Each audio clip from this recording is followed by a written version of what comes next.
Hello everybody, this is Rich and you're watching my YouTube channel where I play amazing RPGs with fantastic people. And this is part of our Intercontinental Group of Awesome. We have people across the globe who are part of this gaming group.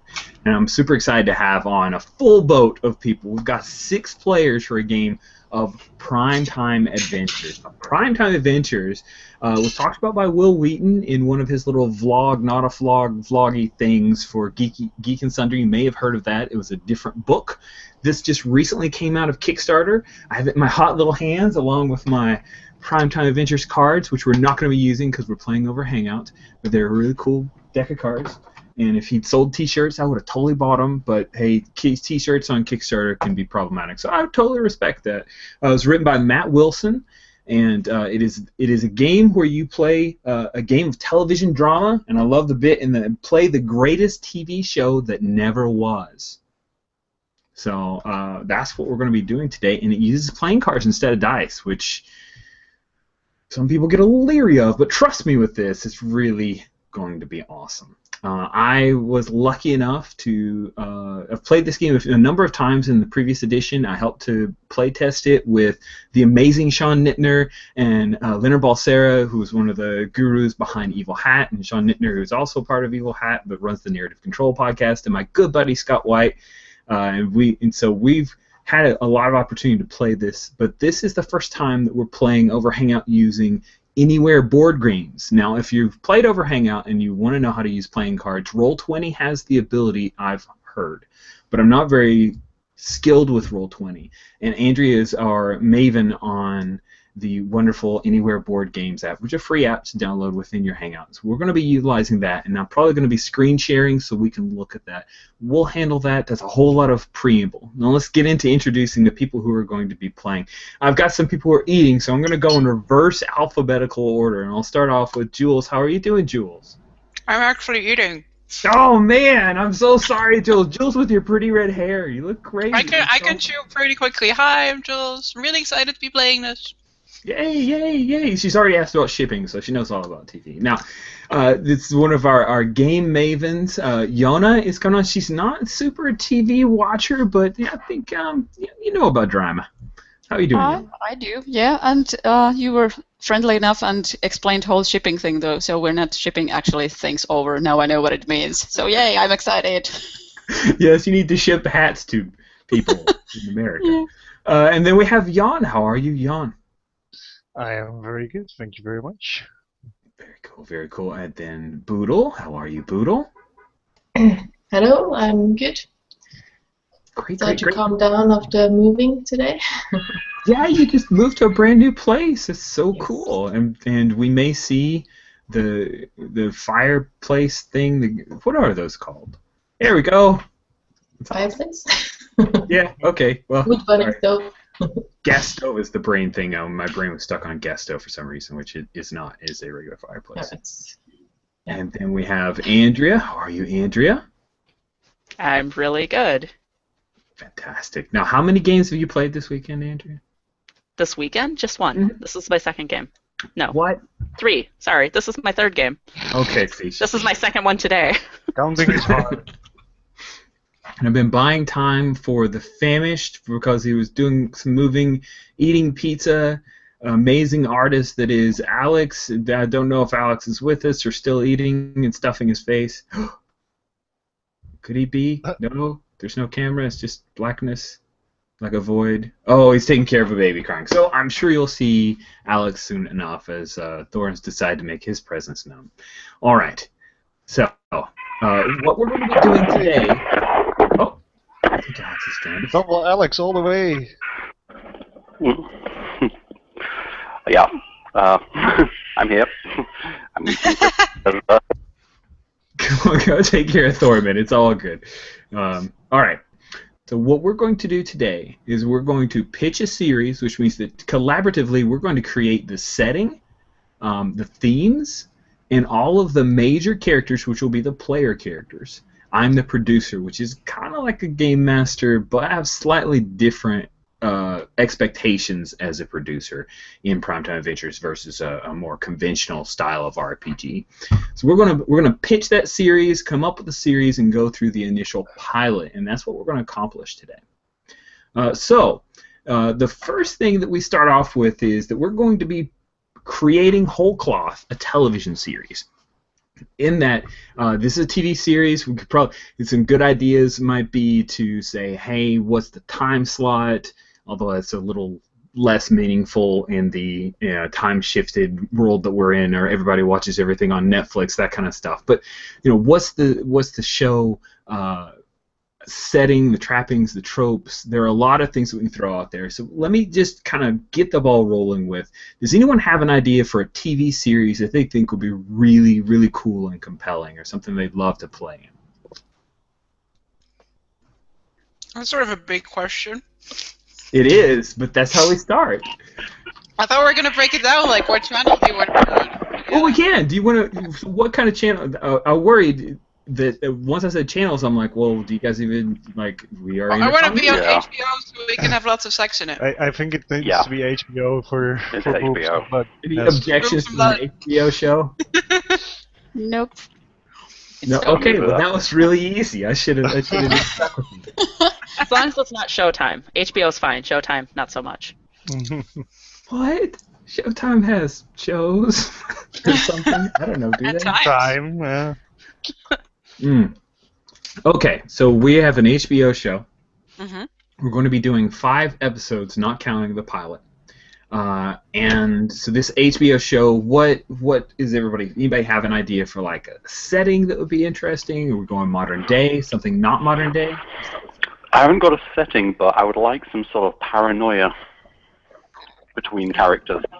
Like, either spy thing or like Battlestar Galactica with Cylons amongst people. I like modern day because then we can make lots of pop culture references that may or may not fall flat. Anybody opposed to modern day? Nope. Okay. So paranoia might be a theme. I like that.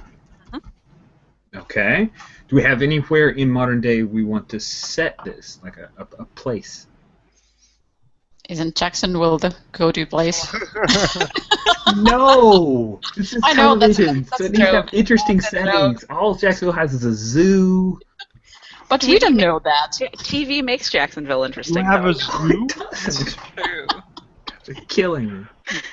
What about all the monster attacks that keep happening? Yes! I mean, it seems pretty interesting from what I've heard. I know, right? Do you guys actually want to play off of that? Like the fact that you've had the monsters. For those who don't Well, like- know, Like Monster normal of the Week. people. Monster of the Week is the game that is often set in Jacksonville for this group. So. That's what And they so said. was Like, Urban Shadows and... Always Jacksonville. We could Okay, be normal people in Jacksonville. I will not shoot down Jacksonville any worse. Okay, so at least it's not East Tennessee. All right. So Jacksonville is our setting in the modern day. You guys are normal people. We'll figure that out during character creation. So, do we really want to go with that idea that monsters happen? Like, is that a thing, or is there just a paranoia about it? A lot of supernatural folklore kind of things. It's like a CW show kind of thing. There could I be would like to have- urban myths. Yeah, I would like to have a pretty large mundane aspect because that's what this game does really well, right? Mhm. But I can get my mundane in anywhere. On RPGs, Well- everybody wants to have a big sword. Just because they're out there doesn't mean we have to deal with them. Okay. Okay. It know could be what I very peripheral. Stuff on the news. We're going to be late to work because the motorway just got bisected by Godzilla type Again. again. Well, I mean, how prevalent is this? So, if we want a large mundane thing, is this a large mundane thing where supernatural is known, or is it just something that's in the shadows that makes people worried about folklore or other things coming out Well, to get you? No. You could go for a Welcome to Nightville type thing. Yes. Where people really have to get their shit done, but they're it's totally accepted that they live in a really freaky ass world. Maybe, how about it's like, to the general world, monsters don't exist, are just myths and legends. But here, it's kind of like Here in Jacksonville. Things happen a little too often for people to be like outright. This is a Don't go into the dog park, is all I have to say. Yeah, exactly. Don't even Like, look at the dog park. There's The like dog these park won't hurt you. disinformation. There's like these disinformation campaigns, and everyone's like, "Oh no, we haven't seen anything weird," and then they just go around it yeah. anyway because everyone knows. Yeah. Okay, so Not any joking at all. objections? Can we? Not joking at all. Can we have like some sort of secret police thing that's over the town that kind of keeps this knowledge getting out, or stops people from? What, like Men in Black type thing? Yeah, kind of, but more sinister, more Night Vale than Men in Black. Oh, like so you have an incentive actually not to make let people know that you know. Yeah, exactly. It's kind of like communist paranoia type thing. Okay. Okay. During the 60s, like Red Scare and McCarthy trials. Is very everyone local. familiar with Night Vale? No, I have no idea what you're talking about. I don't think Boodle knows anything about Night Vale either. It's I mean, okay. I know very little. But we were just taking tropes from it. Yeah. Yes. Like we're taking out. Everyone just has to deal that we'll keep bringing up the dog park. Yes.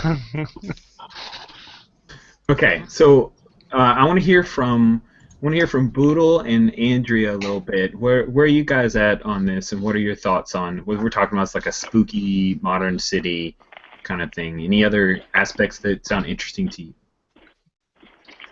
So we're going with, I just want to clarify this. So we're basically going with this weird stuff happens, and everyone knows it happens, but it's not something you talk about, because if you talk about it, you disappear. Right? Yes. Yep. Okay. It can also be a kind of bit basic, yeah. like thing, So we're like in It's complete definitely frowned denial. upon. Boodle, I'm sorry, I couldn't hear you. What were you saying? That was Jonah, I think. Oh. Yeah. Yeah, I just said that it's like we're in complete denial about that whole thing. It's like it's there, but we refuse to talk about it or acknowledge it. And do you talk about, and this of course could be a character choice, but just from a cultural, you don't talk about it because of the fear of the secret police, or there are other motivators that would keep you quiet about it? I think some people would be in denial about it, and personally. Yeah, like, I think it's going to depend on the person. Like kind of like if you talk about it, you're a dirty commie type situation. Like a good citizen doesn't talk about it. Some people would be like, and some people would when enclosed. And yeah, maybe some people are going like, "Oh yeah, my neighbor the werewolf," Yeah. Okay. All right, so I think we've got a premise idea here. Any objections to basically Spooky Jacksonville? Is it accessible enough? Does that spark everyone's imagination? Or is it like, I sort of don't know what you guys are are still doing? very quiet. Yes. Well, I don't think we've heard anything from Boodle. Yeah. Boodle, we want your opinion. I think they're probably doing baby stuff. I know. But I don't want to exclude her because of baby stuff. Oh, that's a frozen. I thought it was a frozen picture of a baby. I thought Boodle was just. Remember, they had a fireplace. Oh, she can hear me. I don't know if I'm gonna check. So what you she tell her thinks. all about what we just talked about. Yeah, I'm gonna mute, give her a little summary, and just see what she thinks. Okay, cool. So as we do that, so we have the backdrop. We really should, if there are no additions to that, it'll probably flesh out as we talk about characters, because we need to know what the show's about. So we know where the show is set now. We know some of the moving pieces that are in the background, some of the pressures, but we really need to know who is this about, what's our cast list look like, and not necessarily, and at this point we're not creating our characters, we're casting the show, and then we'll figure out who are the most compelling characters, and then we'll become the player characters. Does that make sense? Mm-hmm. Yes. All the rest of them shall be mine. I'm getting a big Twin Peaksy feeling as well, if that helps people with their cultural references. Mm-hmm. Not in the least. But I've seen funny. David Lynch movies, so. Well, I've actually seen Twin Peaks, so that helps. There you go. The owls are not what they seem. Because it's old enough thing that I was still watching television. Also, we're waiting for a boodle, so I don't want to rush things past further.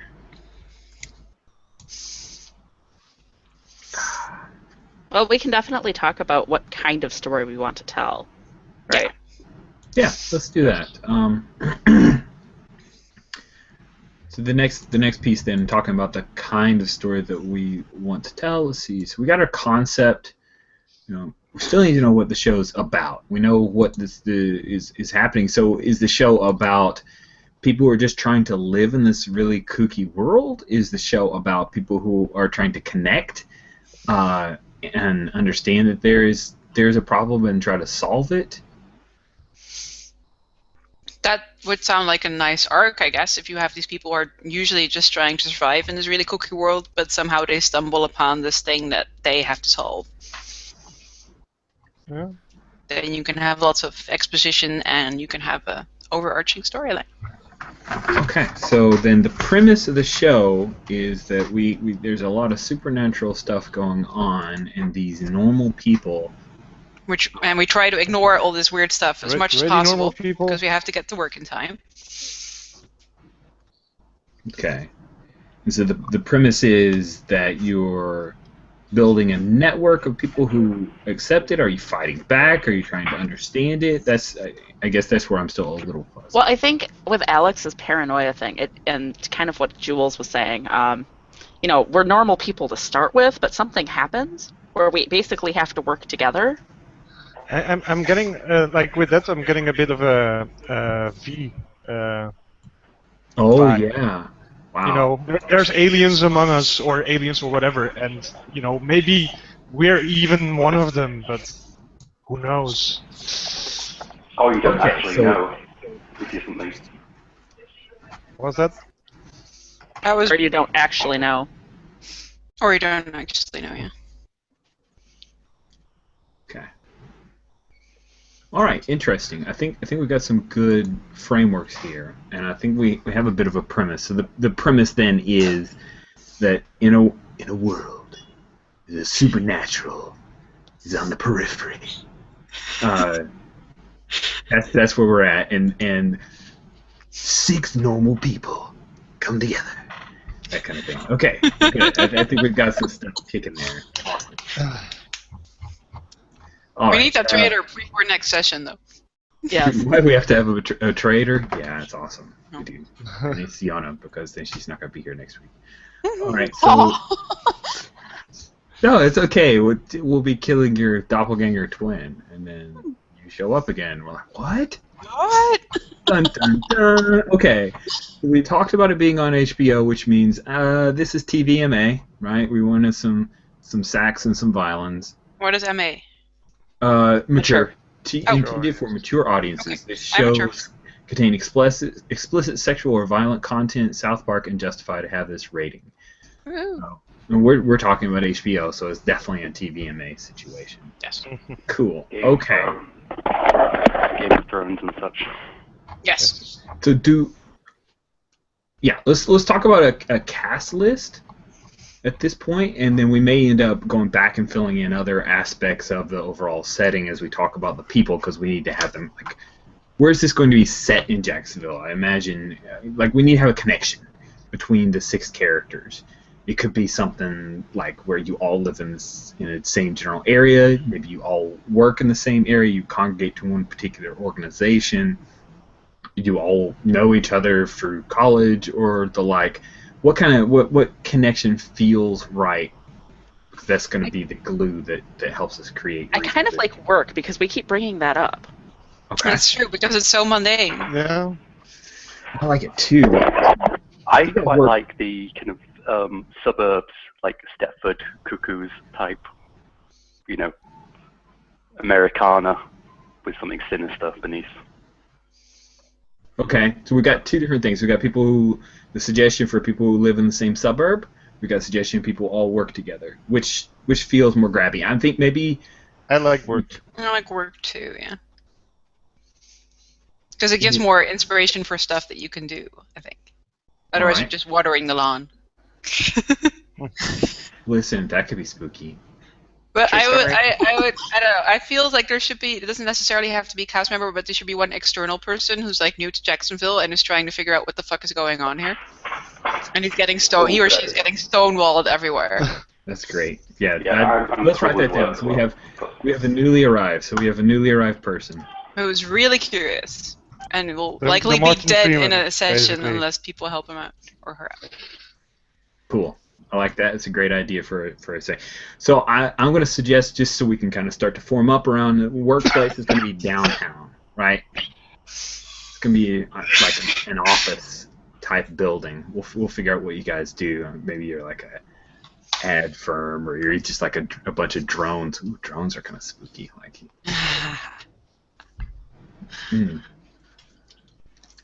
Okay. Or maybe I don't know, something where you have to a job where you have to keep interacting with people, like I don't know, Yeah, city definitely. cops or postmen or something where There's you have definitely got to be a customer service aspect to it.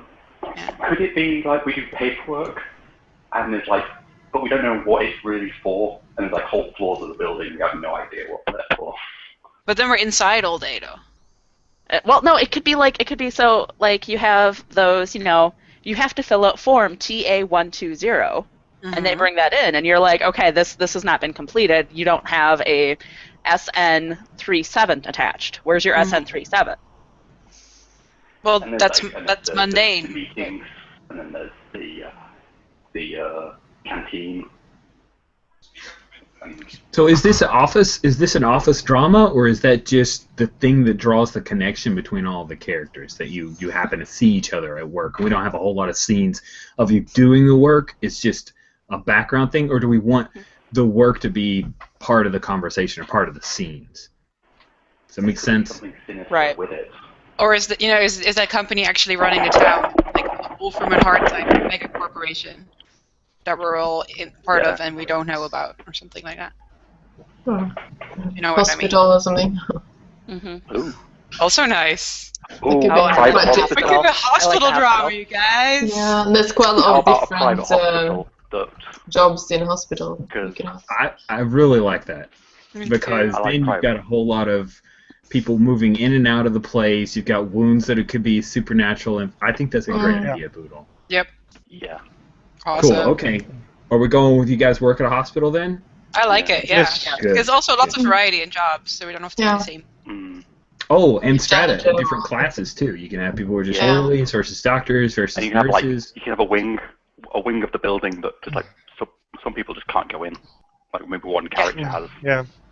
his clearance. The Yeah. morgue. Come on, the Oh, morgue. boy, you just took it to the next level. Thank you. Oh Just- yeah, thank you. Have anyone seen that not the Stephen King Hospital, the Lars von Trier Hospital series? The really spooky one? No. Okay. Don't think so. I'll link it to you sometime. Okay. Cool. Okay, so this is great. It kind of almost feels like a Twin Peaks meets Grey's Anatomy kind of St. Elsewhere kind of thing. That's awesome. I like these ideas. Definitely getting stuff bubbling up in my head. Yep. Cool. So let's talk about the cast. Let's build some cast. So who are some primary and supporting characters we would see here? I mentioned briefly, of course, the positions, but like, let's put an adjective to them. Like, instead of just saying, "Oh, there'll be a nurse," like, let's go with a couple ideas. A mortician would be good. Oh yeah. Mortician. Okay. Well, how's the mortician like? Like, give me an adjective. How's this? What's the general idea of this mortician? Are they Is it a happy go goth? lucky? Be weird. Happy-go-lucky is kind of cute though for a mortician. Another day, another body. Yeah, that would be better. A plucky goth. You know what? There's probably more than one mortician, so we could have the weird mortician too. True. All right, and some of these may end up. I mean, let's just throw out ideas at this point. We're popcorning it, and some of these may not make it past the pilot. They may. What are some other? I like the mortician ideas. We got the newly arrived and curious. What nurse? What is the position of this? Or I it could kind of be like the nurse Yeah, angle for the man. new person. Yeah. That might be interesting because she'll be really curious, but she's very low in status, or he or she. Or Or it they'll could be have somebody to. who is still studying to be a doctor or a nurse, so kind of like just Or- practicing Curious there. intern. Yes. Or maybe there's a new director for the hospital. But he would have too much clearance right away. Quickly Yeah. before I have to go off and again, how about Alex, like the middle? Quickly before I have to run off again. Thanks. How about kind of traumatized middle management who deals with the higher ups that we never see, Oh my gosh, that's fantastic. and like he's dealing with things that you do not know about, and he is traumatized by them. Cool. I like it. We've got it noted down. Okay. Traumatized And middle that's- major. There has to be a patient in there who's been in the hospital for a really long time, so they start noticing some weird shit. Mhm. Could it be like a coma patient as well? That's been there for ages and ages, and no one. I don't know. Something weird Yes. about it. I'm not playing that one, but yes, it should be in there. Yeah. Yeah. It can be like a Point. background NPC. And next session, Yona is playing the coma patient. And I Cool, will be very okay. You wake up when she gets back. This is starting to form up. Let's get some more. I don't have any doctors. What? So somebody give me an idea of a general character in the cast who's a doctor. So I think you have to have the straight man, right? Like the straight man / yes man, where he just toes the party line. Like, someone comes in with very obvious, like, werewolf slash across the chest, and he's like, oh, he must have fallen on a pair of scissors. Yeah. Yes. Yeah. The apologist doctor. Ooh, I like that better. Cool. Okay, so what's some more? What other kind of doctors or nurses can we have here?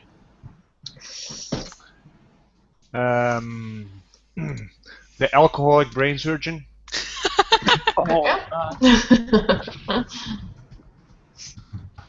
A classic. So I think you have to have that, like, lurky nurse. Do you know what I mean? Like the matronly nurse who's like just, like, the- always Yeah. right around the corner. The one flew over the cuckoo's nest nurse. I don't remember what the name was. Ratchet or something like that. Yeah, Nurse Ratchet. Yeah. Cool. I like We have that. to have a sexy nurse. Come on, it's TV. Oh, we have to have a yes. sexy nurse. Hello. Maybe we Oh, should have we are on different HBO. characteristics, but Can it be like a man this time? Because it's always a female. that's true. sexy man. That's I true. like that. It's a fatal Yeah. flaw of HBO. First thing, he's gonna walk around topless a lot. Oh, I spilled on my shirt. I need to take it. He does that 50 Oh, Shades of yeah. Grey, it's like one arm pull off the shirt thing. It's great. Love it. Middle Cool, of okay. the operation. Yeah, that's good. And of course, there's like a concierge who is very down to earth and has seen it all by now. What's a concierge do in a hospital? Clean. The guy who closes up, who Custodian. opens up in the morning. Yeah, custodian. Yeah. Oh, okay, thank you. Thank you for translating. You're quite welcome. And when I hear concierge, I think of hotels, so I was really Yeah. confused. Concierge is more like a reception in American speech. I feel like this hospital also, or like a hospital in Jacksonville, would also need a psychiatry unit Ooh, definitely. with like a head psychiatrist. What about this head psychiatrist, though? Give me an answer. Evil. He's working for Yeah. the Is it man. evil as in actual malevolent or incredibly selfish and manipulative? I think he's Who? part of the cover-up. I don't know. I like selfish and manipulative as well. Like, don't make my job any harder than it is. Just take these sedatives. It'll all go away, and you'll go away from me. Oof, that's so evil. Okay, what have I Like missed? Jules' I character. missed a few characters. Yeah. Maybe. I heard doctor. What you're asking for Can- more doctors? Can we see them somewhere? Wait, they're just in the Google Doc, right? Rich sent us the Google Doc. Yeah, I can reshare it. And for those who are watching along, I'll have this in the show notes, the Google Doc that we have. Here, I'll just drop it into. I don't think anybody's watching live. No, we have 0 viewers. But yeah. Man, Thor, it's got some guns. All right, so we have, I'll just rephrase, see if it bubbles up any new ideas.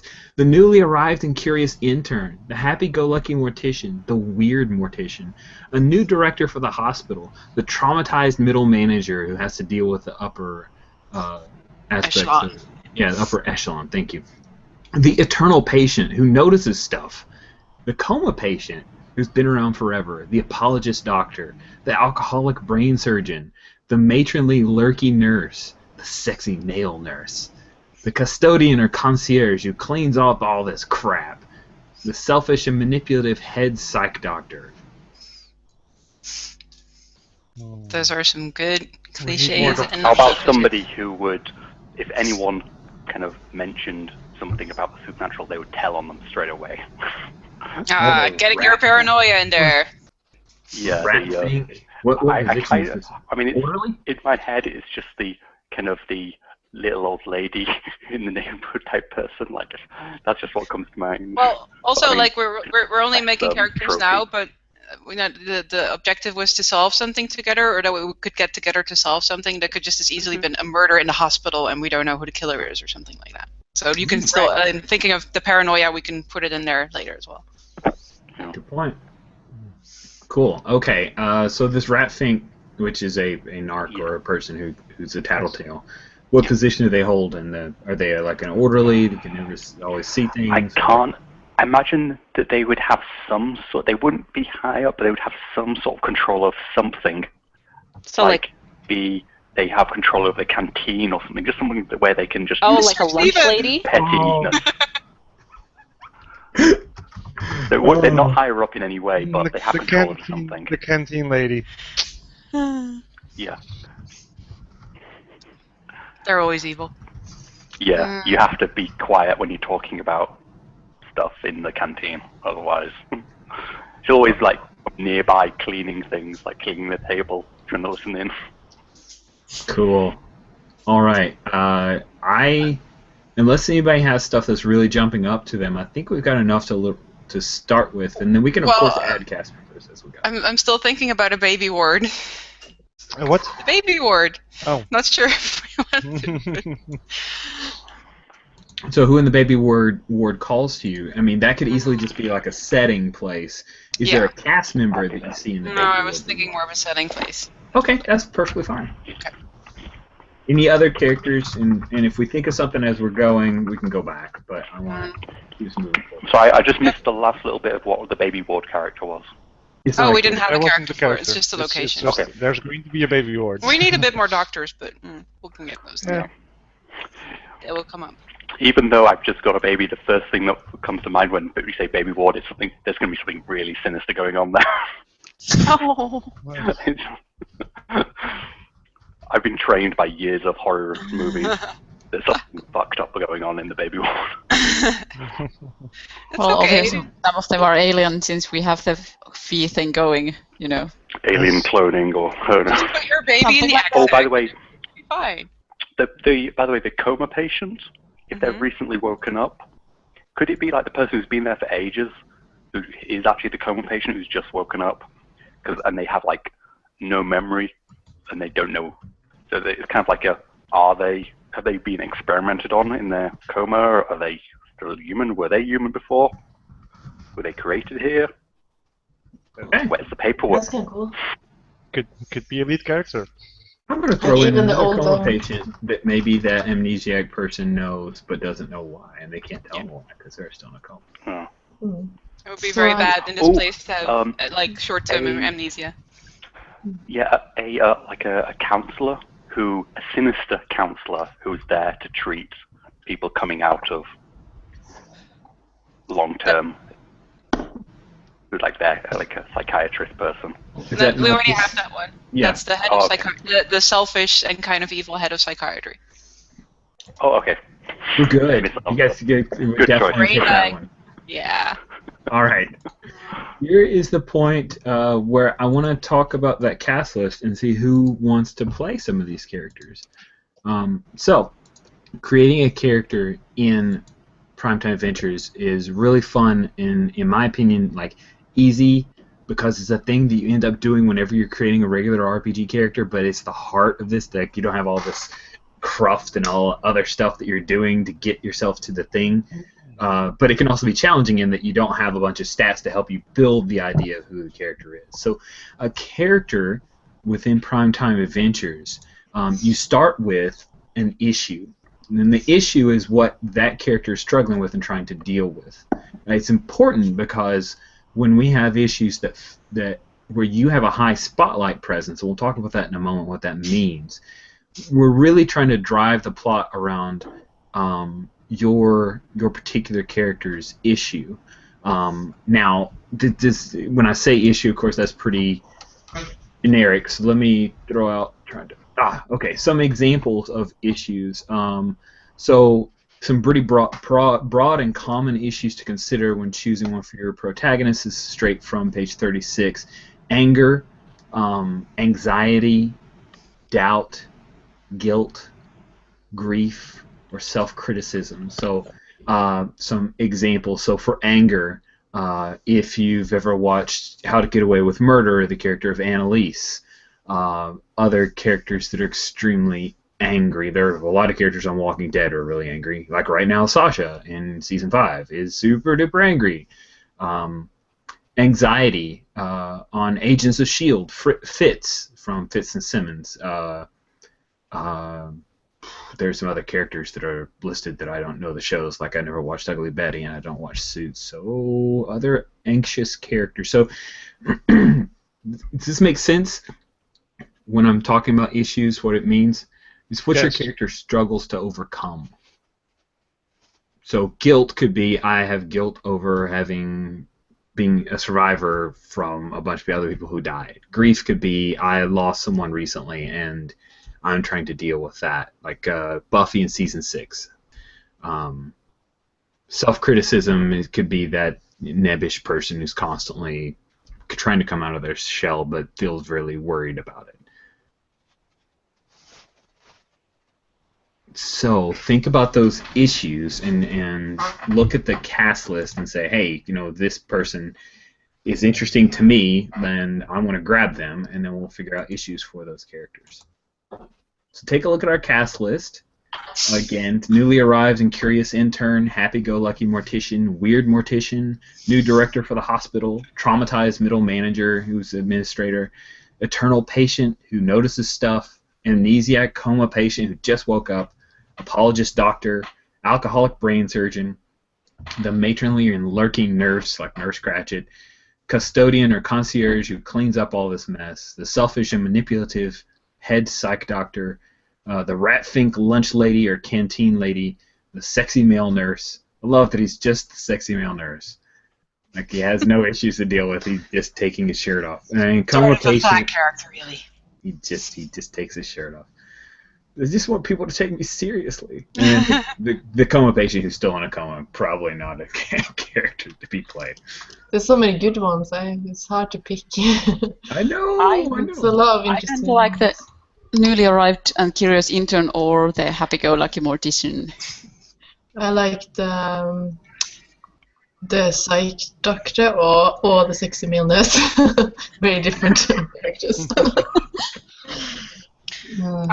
Is there any, can you do any type of play? Does it matter if it's PvP or totally cooperative, or is that all, flexible? You choose a character. I will play all of the other characters. You will choose a character that you are the voice for and you play. So in more a conventional style of RPG. You're not going to jump. Yeah, but we can definitely play a character that's very much opposed to the other characters. Oh, yeah, certainly. Certainly. We will need to make sure that we understand that within the premise. Yeah. But yeah, you can be a major character even if you're... Now, there is the option from... I will be creating a nemesis, or possibly nemesis. So I just marked for Yona in yellow, newly arrived and curious intern, happy-go-lucky mortician, the selfish and manipulative head psych doctor and sexy male nurse. I'll mark in orange for. I will also like the weird mortician. Oh, who is napping this selfish, manipulative head psych? Boodle. You can have that one. You can definitely have that one. Do you guys want to have a fight? Oh no, you can have it if No, have it. That's fine. As long as somebody You can plays have a sexy the male weird. nurse.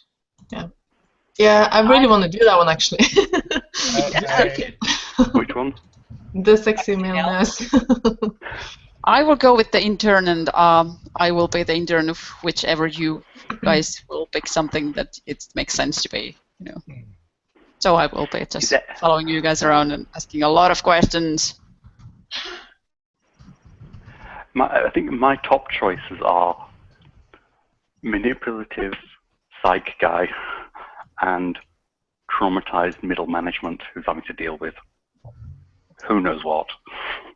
He's like got Cthulhu as his boss or something, I don't know. Jan, what about you? Where are you My feeling? favorites are the amnesiac coma patient who just woke up, or the apologist doctor. Oh, I'm density psych then. I'm so like if somebody's playing what are those people who have to go to hospital called? Patients? Patient. If somebody's playing a patient, I want to be the head of psych. Well, since Sorry, last night I had 2 hours sleep, then did moving. Oh, Wow. I went night shift, 2 hours sleep, moving.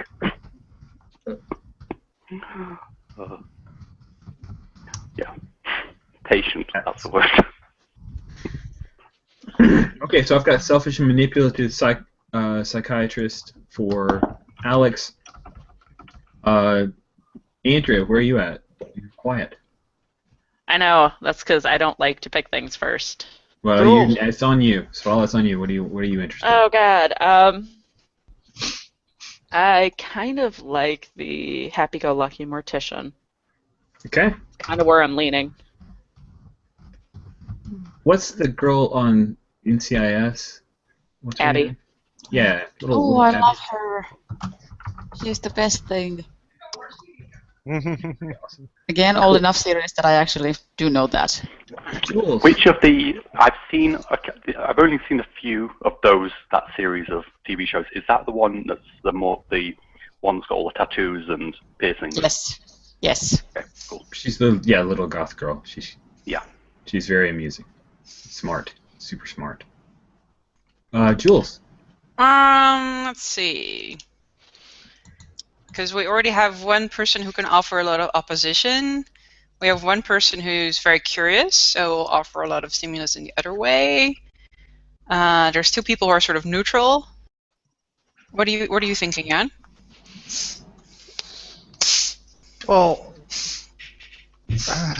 I'm still torn between the two when I'm looking at the rest of the cast. Oh, the blue colors are yours, right? Yes. Okay. I feel like we need an apologist doctor. Kind of need someone who keeps like thinking of the We right do, invention. definitely. Well, That's just why- just be careful, because if you want to create your own opposition, then it's gonna then I don't have anybody to oppose you guys as easily. So. Well, I'm thinking of it as, the temporary, like the guy, you're like, I hate that guy, and like two episodes later, he's like your greatest ally type. Oh, it's a good point. Opposition. It's a good point. That could work. Like the initial drama. But alcoholic brain surgeons. That is nice, though. Do you know what? Is it just me who just wants to end that sentence with a past? Of course. Why do you think he's an alcoholic? Come on. Exactly. Why are you putting male gender on alcoholic brain surgeon? You could totally be a female alcoholic brain surgeon. Yeah. True story. Close. I also like Jan's amnesiac coma patient. That is a very nice one. I can't believe that one hasn't been chosen. Don't That's just pick the 2 that I picked. I mean, we could just toss a coin and each take one of those, but.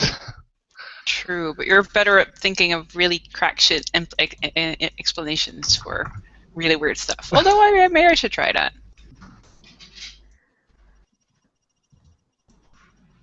Oh my gosh, guys. It just totally has nothing to do with the game, but I just got the proposed final draft picture of by Tim Henson, who is an artist on Google Plus who I adore, and I commissioned him to draw the crew for the Star Wars Powered by the Apocalypse game that I've been running over play-by-post, and he just messages to me, and it's so good.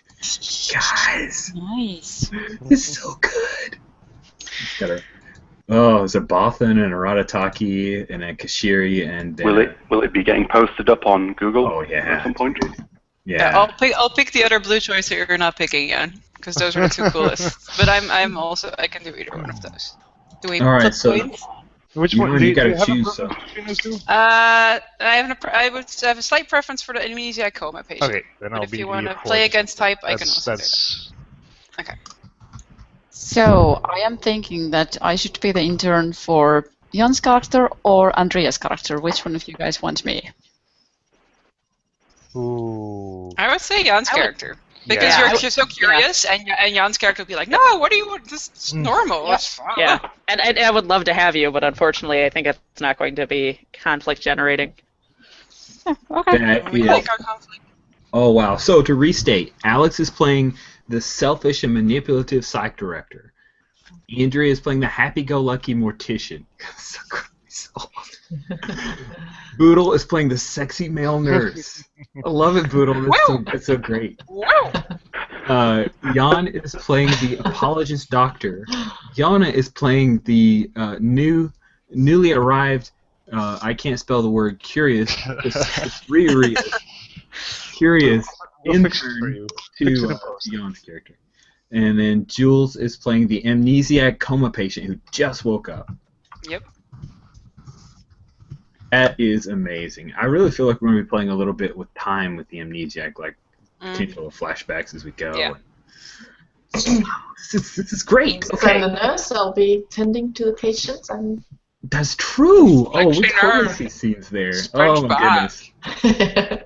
All right, so be thinking about your character now, and then I think it's going to be easier for us to think about issues. So, Should we gender our characters at this point, or we can leave that for later as well?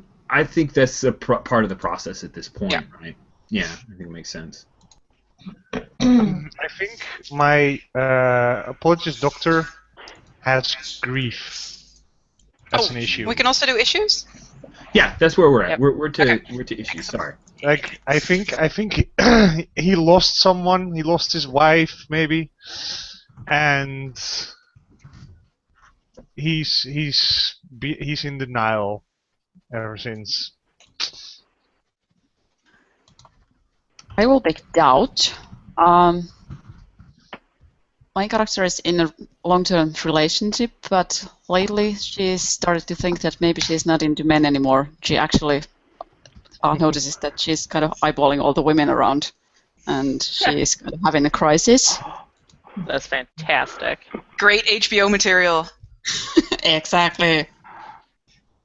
We should have like sub scenes where producers go like, "Can you put more boobs into this?" Oh, we totally are, guys. You don't even know. Wait till we get to the game. It's so great. Okay. Just say that the people watching this are probably not going to... Well, there's no way I'll be able to easily share the chat window, but I'm pretty sure that there's going to be producer-type conversations going on there. Excellent. More of the boobs. So you wanna, can you rephrase your issue for me? Doubt. Long-term relationship, and she's kind of doubting if she wants to be in that anymore because she's starting to think Doubt that maybe is she sexual prefers women after all.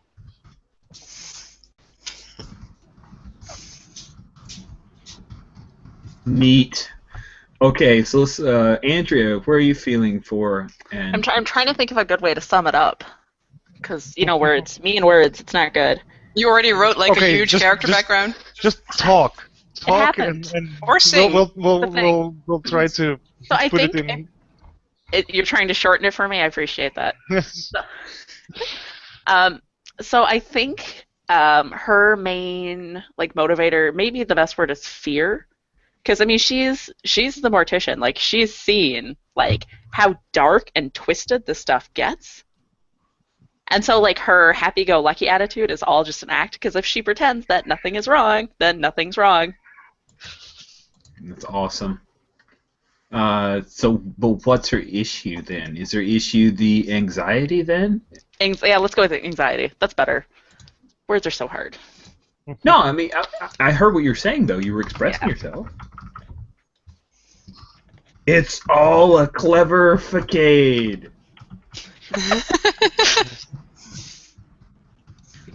Cool. I have mine. I would like my amnesia coma patient who just woke up to have the issue of guilt. Guilt. Oh, that's awesome. Awesome. you have there was inklings of someone what, else we can there we can explore as we go. But you I have don't. He doesn't know, or he or she doesn't know what. But Yes. Oh, neat. This is a sexy coma patient, right? Because oh yeah, totally. They always are. It's great. Yes. Let's make that very clear. Everyone is Even hot. though it only says sexy male nurse, everyone is sexy. Everyone is cute. No, I used the sexy sexy male versus He's the Yes. Matthew McConaughey of this thing. I imagine Boodle's character already as like The guy from House. the cover the guy on the cover of one of those novella things. Goddess River? The werewolf of Fabio, Twilight. Yeah. Okay, let's talk to Boodle. Boodle, you're currently sexy male nurse. Issue? Do you have an issue idea for him? Does someone have? I'm not sure. Need to come up with something good. I was thinking a bit like he is very intelligent and working hard, but is only seen for his looks. But is that a bit too? No. What about self-criticism then? Yeah. So like, here's the Yeah. right for self-criticism as an idea. It's Being what you call it, perfectionist. Oh, cool. Okay. Maybe. Yeah. In everything. Both looks and work, and And he keeps getting like an easy time, and he's like, "What? You didn't even look at my paper," and stuff like that. Yeah, exactly. He does a lot of work, and he's very thorough and a really good nurse, and never mess up anything. And then everyone just yeah. That's really interesting. I especially like that it's a male nurse too. That's an interesting switch. Alex, what's your issue? You can't choose be evil as an issue. No. I was thinking of some sort of kind of control and keeping the status quo kind of thing. So, why? That's an action. I want to know what it motivates him. Like, why is he trying to control everything? Ooh. And you can't overlap with issues, but the impulse is the next step we'll talk about, and those can't overlap. So Yeah. So it can be fear. It kind of, I feel it's kind of like a need for him. I think maybe it's kind of like it comforts him to have control over other people in some way. I don't know. right. But why is he driven to want control? Is he anxious about free choice? Is he trying to protect himself? Maybe anxious of loss of control. Okay. He wants to be. Fear of freedom? Fear of... I'm not sure how to put that. Fear of other people's free choices. Like, it almost sounds like he has a little bit of an issue of self-worth. Like, I have to be in control because if people know who I am Maybe. without me being in Hiding control. something. Like he's hiding a weakness or about himself. If you lose control, people will find out how weak you are. Or something like that. Mm-hmm. Maybe he thinks some of his suspicions are down to a psychological problem himself, that he has himself, so he feels the need to crush anyone else's ideas of there's something going wrong here. No, it's just in your mind. It's definitely not real. Because he thinks it's just in his mind. Okay. All right, I think we can explore that. That sounds interesting to me. I just don't want you to make a character that's like only got one aspect, because when we highlight, we need to understand what motivates him. So I want you to have an inkling around that. I think that's just percolate on it. I think we've got a good start, enough to move forward. But let's not be afraid to step back to it. If he's struggling with it, we can peel it out. So impulse is the next bit, and this is new in this edition. It's pretty interesting. When your issue gets the best of you, your impulse might make you, and then it's just a few examples. I'll drop it into the chat, but I'll read it aloud. And this is what happens. This is kind of your lash out maneuver. If your impulse gets the best of you in a conflict because you failed that your issue has come to a head, this is how you react to a degree. It's just some guidance. Like, are you abrasive? Are you aggressive? Do you act childish? Do you immediately become closed off? Do you fall into some kind of compulsion? Do you try to act controlling, which means that somebody's impulse is always happening, Alex? No, I'm joking. Cruel? Are you cruel? Are you dishonest, disloyal, impulsive, jealous, manipulative, reckless, ruthless, self-destructive, suspicious, timid, unsupportive, or weak-willed? And this is important because when we resolve conflicts, we'll use that to color how it gets happened. How it resolves. Sorry. I will go with dishonest, and even being dishonest with myself. I'm going to go with weak-willed. I'm going to go with. I'm going to go timid, but that's a very light way of stating it. I think I'm going to go with self-destructive. Yeah. If you think that goes with the character. Brutal has like the hottest character. She'll get all the fan mail. I kind of want to go with the opposite of self-destruction, like trying to, basically, I'm not getting my own way, I want to destroy them. Talking to the mic. Aggressive? Maybe, but calculating, I don't know. Ruthless? Controlling? Or is that Ruthless, too maybe. weak a word? I think ruthless sounds. Ruthless, yeah. Ruthless, yeah. Jan. I'm having a hard time with this one. Because my initial response was also going to be dishonest, but Well, here's the thing. You can't have an issue in impulse that overlaps. You can do an imp because I don't think you have the same. You're the only person with grief. So, what are you feeling like? Like, what you've got this apologist doctor who recently lost someone. Oh, we got a name. We already have a name. So yeah, exciting. sorry, there was a field for a name, and I was like, okay, I'll fill it in.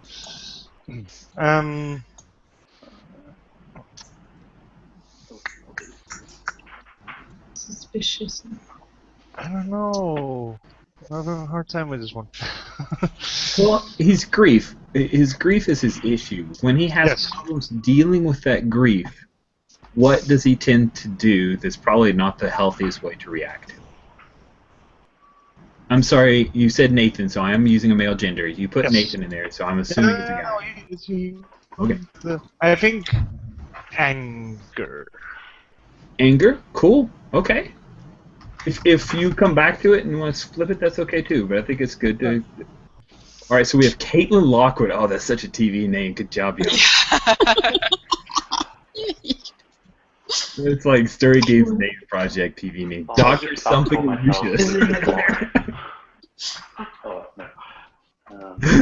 That's great. That's so good. Cool, so everybody's working on names. There are some other things to think about in creating your character. And these are amazing. Oh, there was also a request for a bio break. Yes. Someone who may be Yana. Thank you. I was not watching the chat. I appreciate that. How did you ask for it? Oh, wow, that was like a while ago, too. I'm Like so a whole sorry. letter. I was very inattentive. 10 minutes to ago. 10 minutes ago, somebody's... All right, so think of names. We're going to take a... we're going to take a 5. Is 5 enough, or does anybody need 10? No, 5's Don't good. even need Five. 5. We're Less going than to do a 5. 5-minute bio break for everybody, and then we're going to come back and finish this up. All right. Ooh. Cool. Now I'm gonna present to everyone, and I'm gonna put on commercials. So, just because. Here we go.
I can't hear the commercials.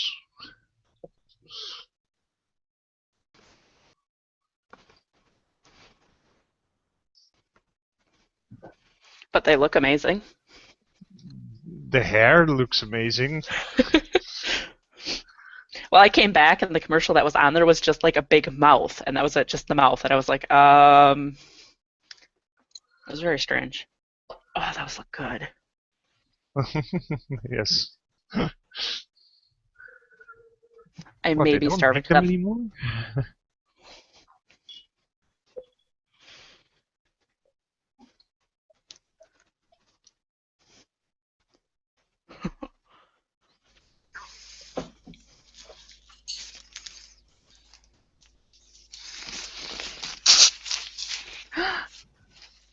This is hey, that's the guy Skipper. from the yes. We never had that here, but I mean it's so famous that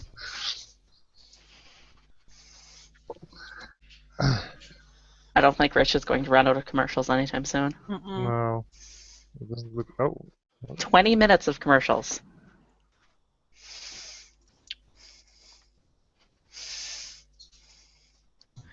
Yeah, you're not quite going to run out of those. I thought some 80s commercials would be hilarious. They're the most iconic to me. Plus, I'm old, so you know. Aw. Oh, sweet, sweet, sweet. Okay, cool. So we have made some great progress, and I'm really happy how far along we are. Yeah, we've almost got names too. almost. Well, Boodle still needs to do name. Okay. I gotta move in these people from. Oh, cool. Jules' character name. Yes. Was it John or Jane? I don't know yet. But it's definitely Jado. Of course. Okay, I do have a character. I have a surname, but it's a little bit silly, so I'm thinking maybe not. Was it And Wormwood? Boodle left correctly. It was Dr. Lucius Gore, which is definitely too silly, so I need to come up with something. Boodle is with F, not a. Ooh, exotic sexy male nurse. Woo! Stealing my brother-in-law's brother's first name. Oh. Indian name, so he's yeah. Ooh. Yeah. So he's Fabio with a tan. I think Fabio. Just moving down to With people dark who hair. weren't chosen to the. What was that? I can't think of that series. There was Indian doctor or something in. I can't remember. All of them. Yeah, I know, but I can't remember what. It's something I watched ages ago. Okay, now somebody has to give me a non-silly surname. I'm googling sexy male nurse, so you're on your own. That's what you're always Googling. Hello, nurse. I should find a.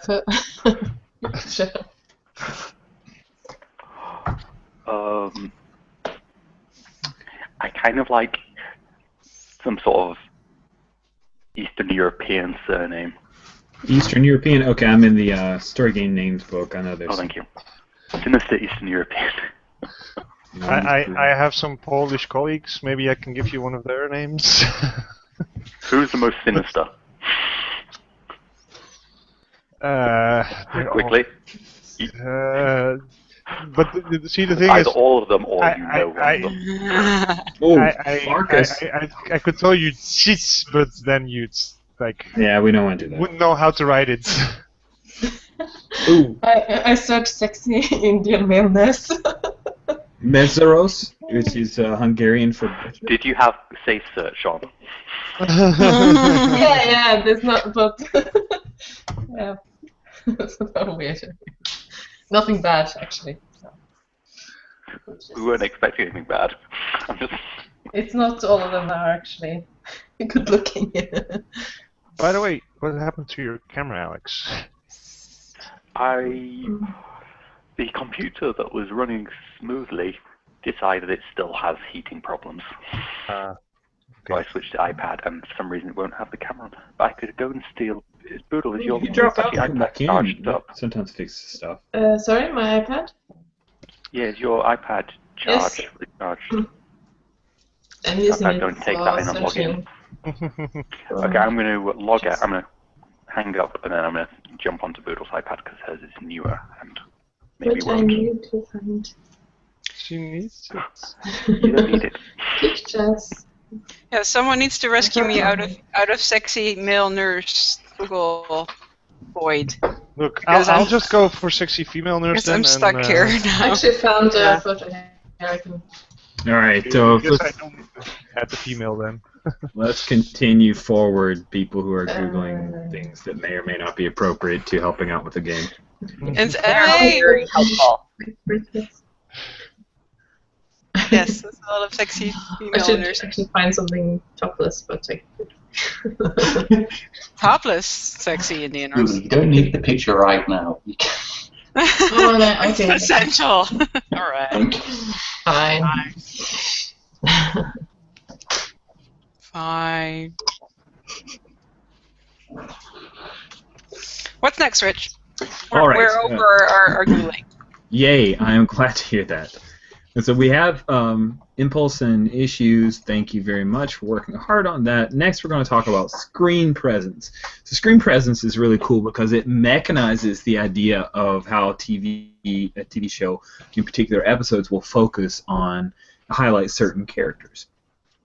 Because we are playing 5 full episodes in a pilot, hopefully we're going to get to a pilot, although it may not happen, but that's okay. But we'll talk about the 5 episodes. So you have 2 1s, 2 2s, and a 3. And what that means is that we chart over, and you can look on the Google Doc at the bottom there. I've just got it kind of written down: 3 2 1 on the left-hand side, 1 2 3 4 5 above the top. So you need to take that Yes. 2 1s, 2 2s, and 1 3 and chart that along the episode arc. Keep in mind that when it is a 3 screen presence, and try not to, like, there are 6 of us, so I understand there's going to be some overlap in 5 episodes. But let's not try to everybody have a 3 screen presence in the 5th episode, because that'll be crazy.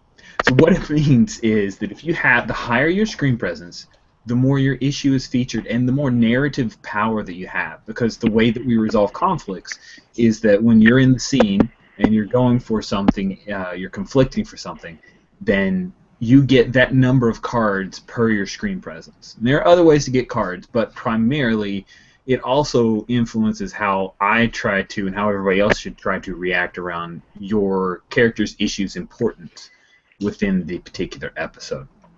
Some people want to, like I've seen where they'll start off with a 3, which is weird, right? Normally you don't start off with a 3, but like that episode's all about them, and then they kind of solve their thing and they fade into the background for the rest of the series. Some people want to have their issue resolved in the kind of the middle, so maybe they'll go 1 2 3 2 1. Some people will go 1 1 2 2 3. So there are a lot of different ways to think about it. Does that make sense to everybody? Cool. So it's 1 1 2 2 and a 3. You have 2 1s, 2 2s, and 1 3. Okay. I'm not sure if I got this, but it's Well, okay. It's There will okay. So if you chose Yona, for example, I would suggest that, assuming that this is the pilot and doesn't count, that next week I would recommend strongly you choose that as your 1 episode, and then your character actually just like doesn't show up. You're the character. That's okay. But if you chose a 1 and you were actively playing, you would have a scene, and the way that we do this is we'll kind of make sure that everybody gets a couple scenes within each session or each episode. But when you have a scene, if you have a 1, then you're kind of a background character. So it's not really about your issue. You can contribute, and you can gain fan mail, which is super awesome. It's like the killer app of Primetime Adventures. So you can have a voice in what's going on, but I'm not going to frame scenes that are going to conflict around your particular issue. You're just going to be kind of there. But if it's a 3, you're going to get 3 cards at the outset, which is 300% more than you get when you're just a screen presence of 1. Everything that I frame, I'm going to do everything I can to frame it around your character's issue, and that's what we're going to try to feature within all of your scenes. And in fact, if somebody's got a 1 screen presence, their scenes are probably going to be a little bit to do with the person who has a 3 screen presence in that episode as well. Yeah. Does that make more sense, Yona? Yes. Cool. And there's also a bit of a story arc that already comes from that, because I would assume like one of the characters that's new would be good for one of the first episodes, because then you could see this weird strange world through their eyes, for instance, or stuff like that. Right. Mm-hmm. Right. Yeah, the tough part is for the people, because we've got 6 players and 5 episodes, who's going to bite the bullet and have their screen presence 3 in a 1 or 2 or a 3 episode. So. All right, yeah, like that. Yeah. That should work out okay.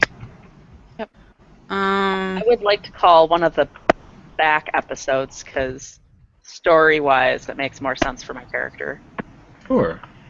I would also like to call one of the back episodes so you find out who I am somewhere near the end, just before it's, too late to do anything about whatever horrible thing is happening. But I would also like to lock onto Yana's episode. If she's questioning her sexuality, there should be some other women in that episode, or it's going to be a very boring episode. Good story. I think maybe there I should should be be a linked female nurse to- in that episode as well. Oh, yeah, Yeah. definitely. Yeah.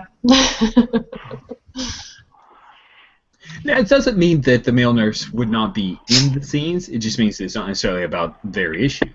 Yeah. Okay.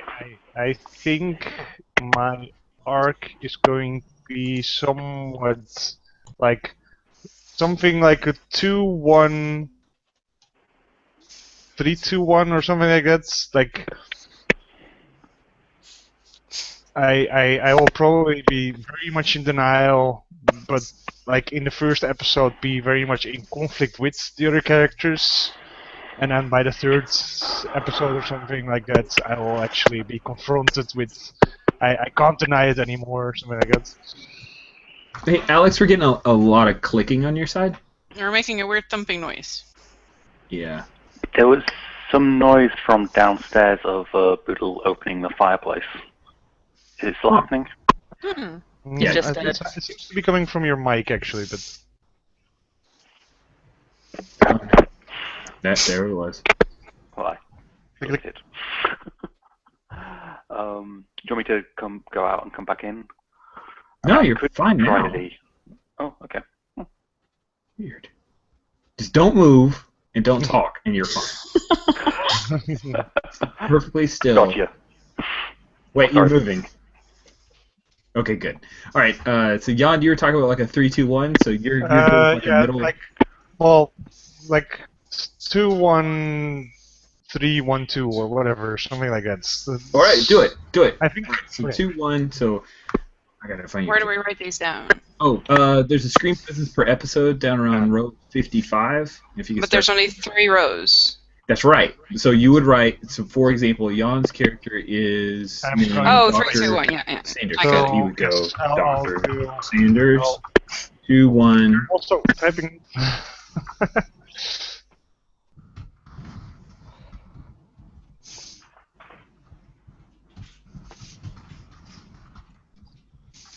Two one Oh, wait, no. It's, 3-1-2 or 3-2-1 or. I'm so confused. Wait, yes, 2. It makes sense if I How had many it of these Yes. do we get? Yes, it's like that.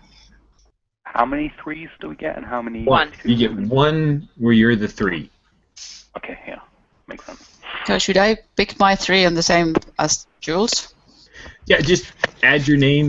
If you're a 3 in episode 5, then append it to Jane Doe. No, do your 3 earlier, I would say. Oh, well, I mean, it's up to you. It's going to be overlap. We've got 6 characters. Yeah, We've got 5 episodes. It's I'm gonna- only at least a 2 in your 3 episode, or at most a 2 in your 3 episode. I would like to have be a 3 in. Is it okay if I'm a? Can we have 2 people be 3 in an episode? I guess we have Yes. to. I have think, to. yeah, we're gonna have to. Yeah, because I was thinking of either being at least a 2 or a 3 in one of Jane Doe's 2 twos or threes. So maybe in the... Boodle, where are I you just at? like Where are three, you yeah. feeling like? Where do you want your spotlight up? I'm not sure. This is strange because you're already deciding stuff about the story. Yes. We are. It's a little strange. Well, it's no. I'll make the cells wrap. Yes, Yeah. maybe Just I was something working on that too. the characters. I can do it real quick. Okay. Done. Thank you. Yeah, it's different in this than it is in like the other spreadsheet programs. It's different from Excel. And how many twos is it? Just one? 2 twos. No, two twos. Two twos. 2 ones, 2 and twos, one and a 3. Well, maybe.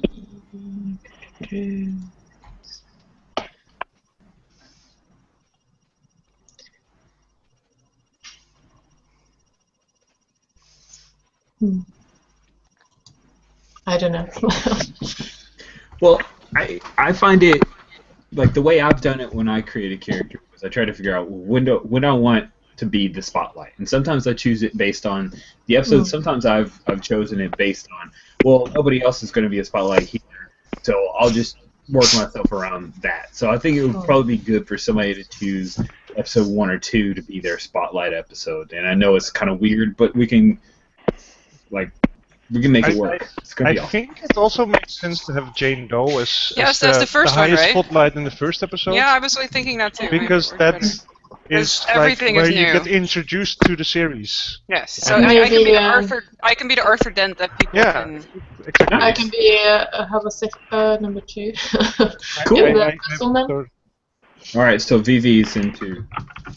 If that works. I think Boodle's character should have one episode with Caitlin where they're very similar level of. I'm thinking maybe Jane Doe, because she's the coma patient, right? Yes, it's true. But Caitlin is confused about her sexuality, so obviously that involves you. Yeah. Well, could it be? Could I be the relationship? Yeah, exactly. Are Caitlin and Vishal, are they the ones who are stuck in the relationship? Yeah, that's what I was thinking. Oh. Ooh, I like that. But yeah. So where would that? Yeah. Okay, that's in a second. So wait, what? She's in a long-term relationship and she kind of thinks she wants to be with women, and then she starts a relationship with him. I love that. That is so complicated. Okay, I've got a 1. Maybe I can be in the first episode. Is there enough people there? I guess. Or do everyone? You have to be in every episode. You'll have a screen. If I can have be on the first episode. Okay. I think. How is this working? Is it okay if we have this many people having ones in various episodes? It's expected. As long as we have somebody in the 3, we'll be okay. With 6 people and 5 episodes, we need 1 episode where 2 people have it. Yes. That's it. No. We've got our last episode with that. Drata, if you think about it, because there's 6 people. I feel like I'm going to have and sort of, I want to be okay. I want to be in here as well. Let me see. It's so exciting to be like a 3 in the last episode because you're going to do something like heroically something, or just not, or anti-heroic. Yeah, but I was you like, really think I'm going to be doing something heroic in the last episode? Have an epiphany somewhere in the middle of the season. No. Yeah, me too. One. I've set myself up to be the guy who's like we cheer when he dies. Yeah, I think so. If your scene was halfway through, you could have had redemption, but no, went all the way to the end. I think this is known as the comeuppance. Yes. I think I need a 2 somewhere. I think maybe the second episode I might go jump to a 2. There's a lot of 1s in that one. Yeah. I might flip these around. Yeah, I'll flip them.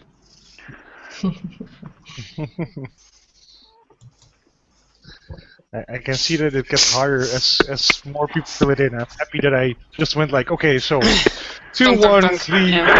2, 1. I know, that was my plan, but it was absolutely bedlam. So now Oh man, it's, sorry guys.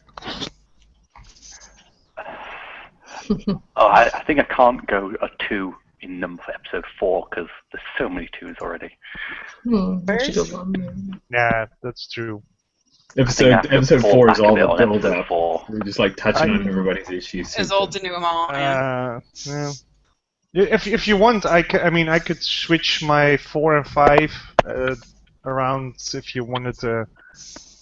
I'm cool. A 2 in the 4th episode,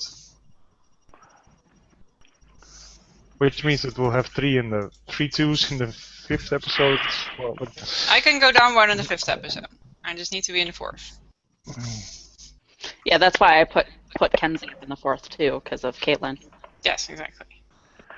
It's all about Yeah, I Caitlin. mean, it might make sense that if I'm a number 3 in the last episode, that I have a bit of a rise of presence towards the end, rather than. Yeah. Well, you'll always have this TV thing like, what is happening with that guy? How come they're not showing him? What's he doing? You know, that's always a TV And show. just because I'm a background character doesn't mean nothing happens with him. Yeah. I guess. Right. I just won't be the focus. So I mean, Well, because you could bring your episode 1 up too, because you'll be dealing with Jane Doe more than like say Kenzie would. So I was like, why is she a 2? She's the mortician. Jane Doe is not dead. And you Yeah, need maybe I should lots be of time to be looming as well. Yes. Yeah, maybe I should. She could be dead by then. Set my presence in the first episode as a sinister person, then fall back a bit, and then Loom. we'll do that. Yeah, I'll move. This is a very strange way of thinking about your character, you guys. Yes. I love it. It's all story mode. Story mode up to a zoo. Mm-hmm. and you're already thinking about you already have to think about the arc of Yeah. the character. Right. So this might just screw stuff up further, but So shouldn't Vishal be more like present in Caitlin's arc? Yeah, I think so. If I say Here's the Vishal, thing. He will still be I thought it present, but Oh. we may not be dealing with his issue. It might be dealing with, like, it doesn't mean you're not in the scenes. It just means you don't have as much power to, and it's not as much. Well, I guess I could swap around the first and the 4th episode. Well, also, if Vishal and Caitlin have an Someone is established already romance, fixing they would it. get more scenes at the start establishing that romance, and then the scene Oh. with Caitlin's Yeah. doubts might be more about her, and Vishal might just be in the background. Right? it's true. Come on. Because it's not his issues, right? It's Vishal's a really cool name. Yeah, it's cool. I'll tell him. given what Boodle picked, I just feel like his girlfriend dumping him might be sort of a thing. That's true. Yeah. You think But you even might your- have an issue of self-doubt about being dumped? Because you were just not good enough boyfriend. But it might not be the main thing in his storyline, kind of. That's I true. don't know. It could be like maybe he's already known it, and it's okay. Finally, she's. Or it could be like a Coming out. scene like Vishal's already come to terms with his issue, and then when his girlfriend dumps him or not, it's suddenly he's like he can show how much he's developed and grown as a character. Oh, I like that. Yeah. He's like, oh, that's cool.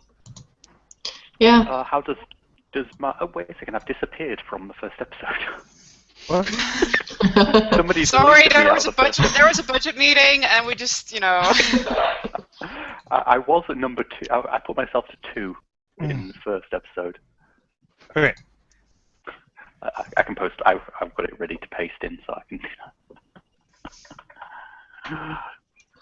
Yeah, I'm not doing anything. Yeah. Someone figured out There's how to put like neatly underneath each other, and I'm Yes, going you put Alt and then Enter. Alt enter. I was Doing that, correcting it. Alt Enter, you guys. I was trying Control Enter and it didn't work, and I was like, is that Yeah, wrong? I was just doing Cool. commas, and then all of a sudden, Yeah. Yeah. I'm sorry, you guys. No, don't apologize. No, It's not like that. it just So, baffled us guys- because you're smarter than we are. I Oh, no, could easily that is have so true. organized it better, I'm sure.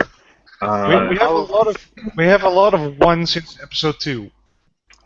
Yeah. I think I should stay as a 1 in episode 2. But I'm trying I think to we need decide- some higher status people to be 2, right? In Who would- officials episode. Would be good in visuals, yeah. I can move mine. That's fine. I could change my 1 and 2 as well. I'm also thinking maybe he wants to be the head nurse and he's working really hard towards. Oh shoot! I don't know. Andrea, I just love the Yeah. name Kinsey. I just want to I highlight know, that. isn't that awesome? Kinsey Yeah. Lane is such a great little name for her. She's totes adorbs. So happy. Yeah, because I think Fischl will have to deal with the higher status people in his episode to sort of Yeah, like a doctor. see his issue. So Doctor should probably move up to 2. Yeah. Why don't I move Kenzie back down then? Because I was having a hard time figuring that out. Which one to move Right. to? So I will change my doctor from 1 in the from 2 in the first. You're trying to word it. Get it? I am a little bit surprised this part is so confusing. Everybody is just, I will go there. No, I gotta go there. Oh, wait, but you need to do this. Oh, it's a really important part. I'm so- not finding it confusing, strangely. But it's probably I- also the like. I mean, it's also a matter of like if we have too many 2s or too many 3s, then you can't fit it in anymore. And if you have too many 1s, then you just have a lot of small parts and Yeah. not Yeah. enough. There, You know what I there feel? are I no feel small really- parts. There are only small actors. Yeah. Oh yes. I feel really sorry for the people watching at this point who don't actually have access to the file as it Yeah. is edited. I promise right. those people this document will be shared. It's going to be linked. Yeah. You don't get to see They're not gonna- moving Yeah, things around. I haven't even looked at the Hangout anymore. I'm just completely full on the document. But Yeah. it's also Guys. fun that how we put it up, it's it's gonna happen. I mean, in the improvisation of it all as well. Like, Yeah, Also, I like thinking this too arc. much about it. it's really I like important. this arc Yeah. for Dr. Sanders because he's now a 1, 2, 3, 2, 1. Oh, nice. Mm. You have it made. Yeah. It's good. It's good to get in quick. Make Mine sure goes like. I'm trying to decide now if I should swap my episode 3 and episode 4 presences. What do you guys think? Should I be like, I'm like a number 2, then I go down 1, 1, 2, 3, or Or what? or do I like a little? Episodes. Yeah. It's like mid. Which ones do you want to switch? 3 and 4. 3 and 4. I'm trying to. Ah. But I think it makes more Yeah. sense the way it is because you're not going to have much to do with Caitlin's sexuality. I mean, Yeah. unless you're like a creeper. I think Are you're you a over- creeper? you're overthinking it. Oh man, it's so funny. We open the scene with her sitting on the couch. Yeah. Oh yeah. Do you have problems you need to discuss? Yeah. Sounds Right creeper. off. Yeah, creeper. Yeah. I think I'll stay with how I am. Very cool. All right. Let's see. Oh, yes. We have a few other things to do with character. You have assets. Get to this. Okay, traits. Traits can be found on page 41. They define what's special about your character, your protagonist. Some are known for their strength, some are known for their skills, and some for their pets. You create traits that apply to the kind of protagonist you want to play. There are some examples that are included, but there are effectively 2 types of traits. There are edges, okay, and then there are and connections. An edge is like a broad skill set, but we need to make it interesting. So, for example, instead of saying, "Okay, my character's strong," you might go with something like like a bodybuilder or athletic or a marathoner, that kind of thing, because it not only implies that you're in great shape, but that you've got a gym that you go to, or a group that you go jog with, or you travel to go to marathons, that kind of thing. You're involved with a running club, that kind of stuff. So that's what an edge is. It's a package of abilities which have kind of skills and privileges and knowledges and networking aligned to it. Whenever you can bring in an edge into a conflict, you get another card. So you're going to have one edge. Everybody will start with one edge. And then the other part is connections. Connections are relationships with other people on the show. It can be another protagonist. It can easily be a NPC or basically cast members that are not protagonists. And they should be chosen for maximum storyline potential, right? So look at your issue for guidance. If you're prone to anger, figure out a connection who provokes that anger or is easily hurt by it. If you're trying to escape from your past, choose a connection with ties to that past.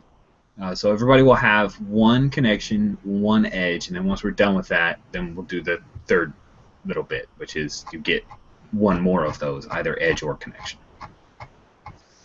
All right. Cool. So, edges. Does it have to be a negative? The edges? No, it can be a negative, or it's what's going to give you bonuses to decide how things come out when you're trying to resolve your issue. So they're normally positive. They're strengths of yours. They're an edge. Where do we write this down? I'm thinking... That is great. That is the part where I did not create a character sheet because I got all excited with copying out, making a scene, and scene resolution, and fan Can we mail. just get a couple more things in the protagonist? Protagonists. Yeah, there's an extra column there as well. That is smart. How about I know it's already in my notes, but manipulative is my edge. Sure, yeah. I mean, that makes sense. I want to have caring. I want to have good bedside manners.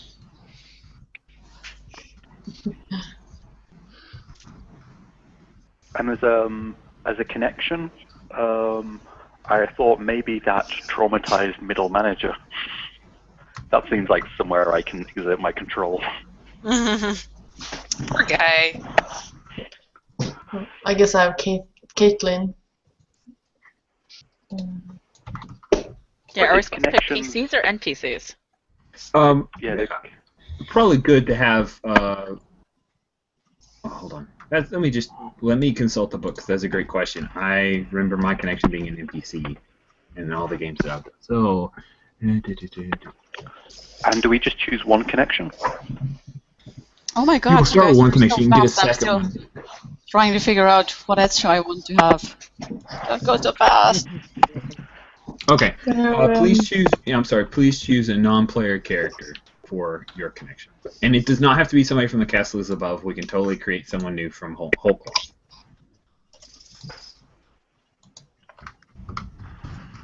Where are you writing it down? Book looking there.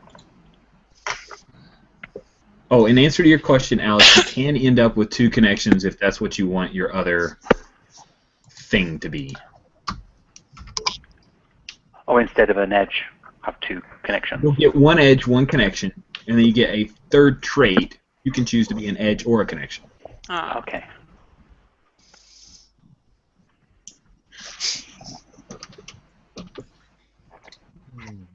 So there should be another cell for that.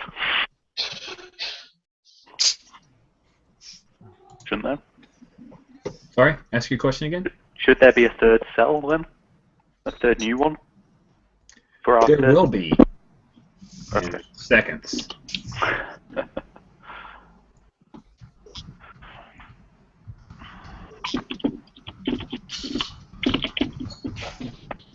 Oh, help me out here, guys. I want it to be something that she's kind of so good at being dishonest that she can sort of just lie to herself too and kind of, build things up that aren't really there. So it's kind of her own Concealing? getaway. And, Is she a Lying? pathological liar? Just liar. not that bad, but still kind of like, Concealed. yeah, being able to, kind of imagine things up and kind of believe in them, and in tough situations she can just lie her way around them.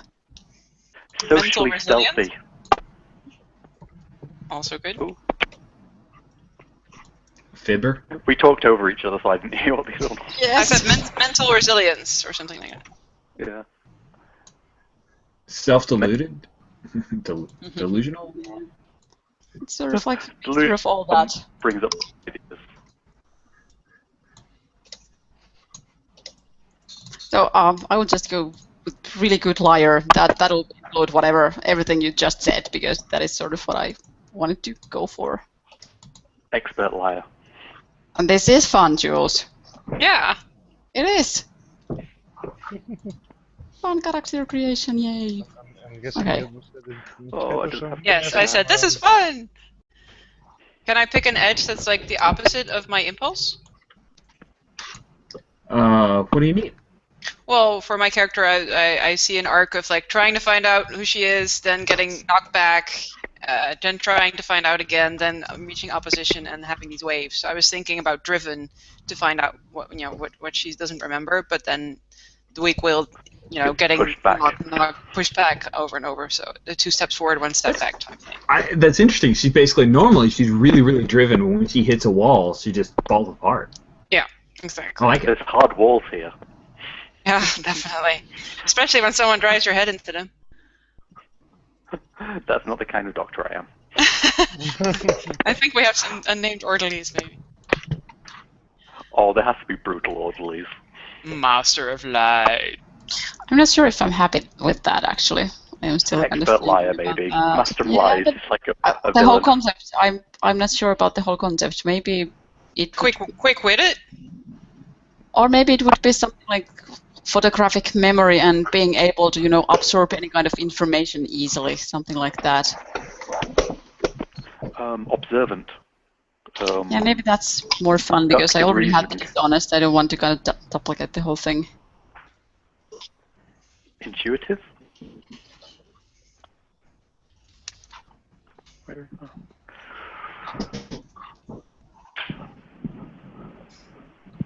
Notices stuff.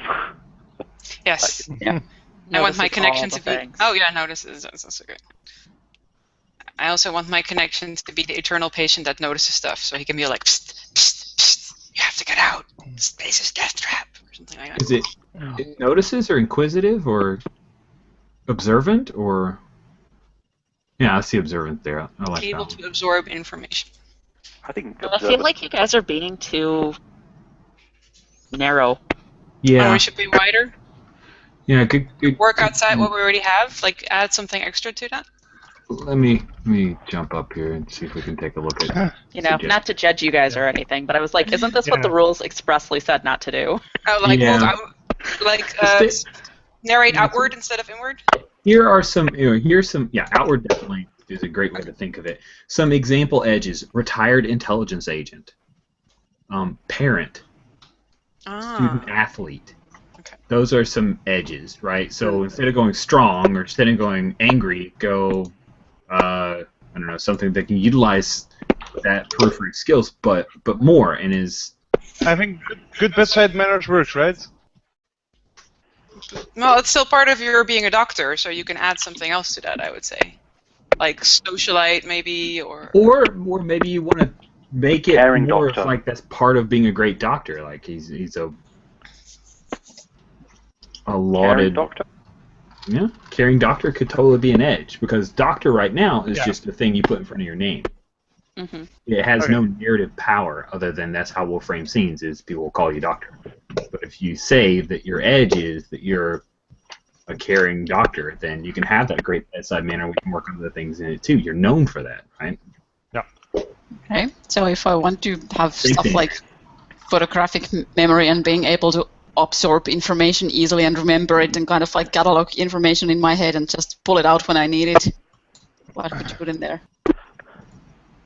What are you trying to accomplish with it in regards to your issue? It's easier to lie if you know what you did lie last time and the time before that, if you just remember, because that is how you get caught if you don't remember what you lied the last time. So sort of like, keeping easily track of what she's been saying to whichever direction. Oh, that's mortician, yeah. So Okay, and you're trying to key into your impulse of dishonesty and the issue of doubt. Okay. Yeah. And also because she lies so much, it's it comes back to the whole doubt So thing. is she basically a con artist? Okay, that works. Is that like 2 words? Yes, CON and then artist. Okay. And you're the brand new intern too. I'm thinking my third trait might actually also be the eternal patient. You're what? I'm thinking my third trait might be the Connection. eternal patient as a connection. Weird. Another way, I just thought it seems like another area where control could be had. Yeah, but there's no interaction. Oh, is he a coma patient? Oh, we have an eternal patient and we have a coma patient. Sorry, Yes. for some reason I was... And the coma patient has just woken up as well, because Jules is. Yes. So doesn't want to sit there for 5 episodes. Unless she does, which I won't. If that's what you want to do. Okay, so you're thinking that... Is this your little minion? Is that... connection? No, I'm thinking this is another of my playthings. I'm thinking that the alcoholic brain surgeon is the woman that my doctor is in love with. And by the way, the alcoholic brain surgeon is the one. Nice. So we want to give her a name then?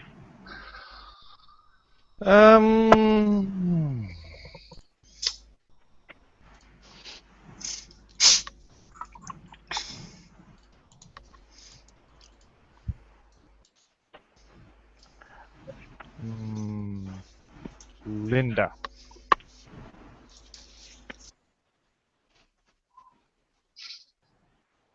Cool. All right. Things are coming along here. So we've got Alex still has manipulative as an edge. Let's go with something a little more broad.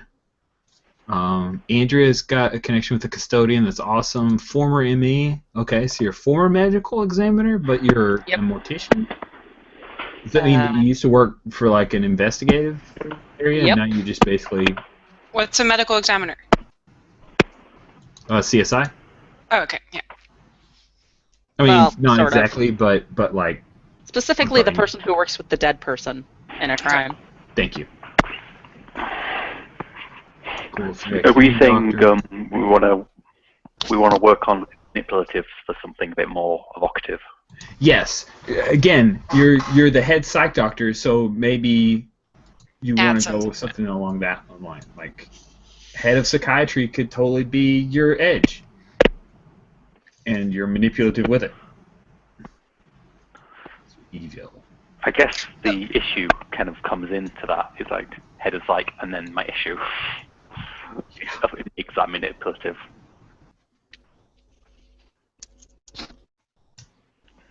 And my ruthlessness. Yeah, head of psych. Cool. What's that word when you wanna like be better and better and kind of you're aiming towards something? I can't remember the word. Perfectionist? No, you are. Self-improvement? No. Driven. Aspiring? Striving? Driven? Striving? No. I can't remember. On a side Don't note, remember it. do we have any chocolate left? No, yeah. Because that is important. I'm not It is sure. for me. Chris? I think we don't. I don't expect you to crisps. No.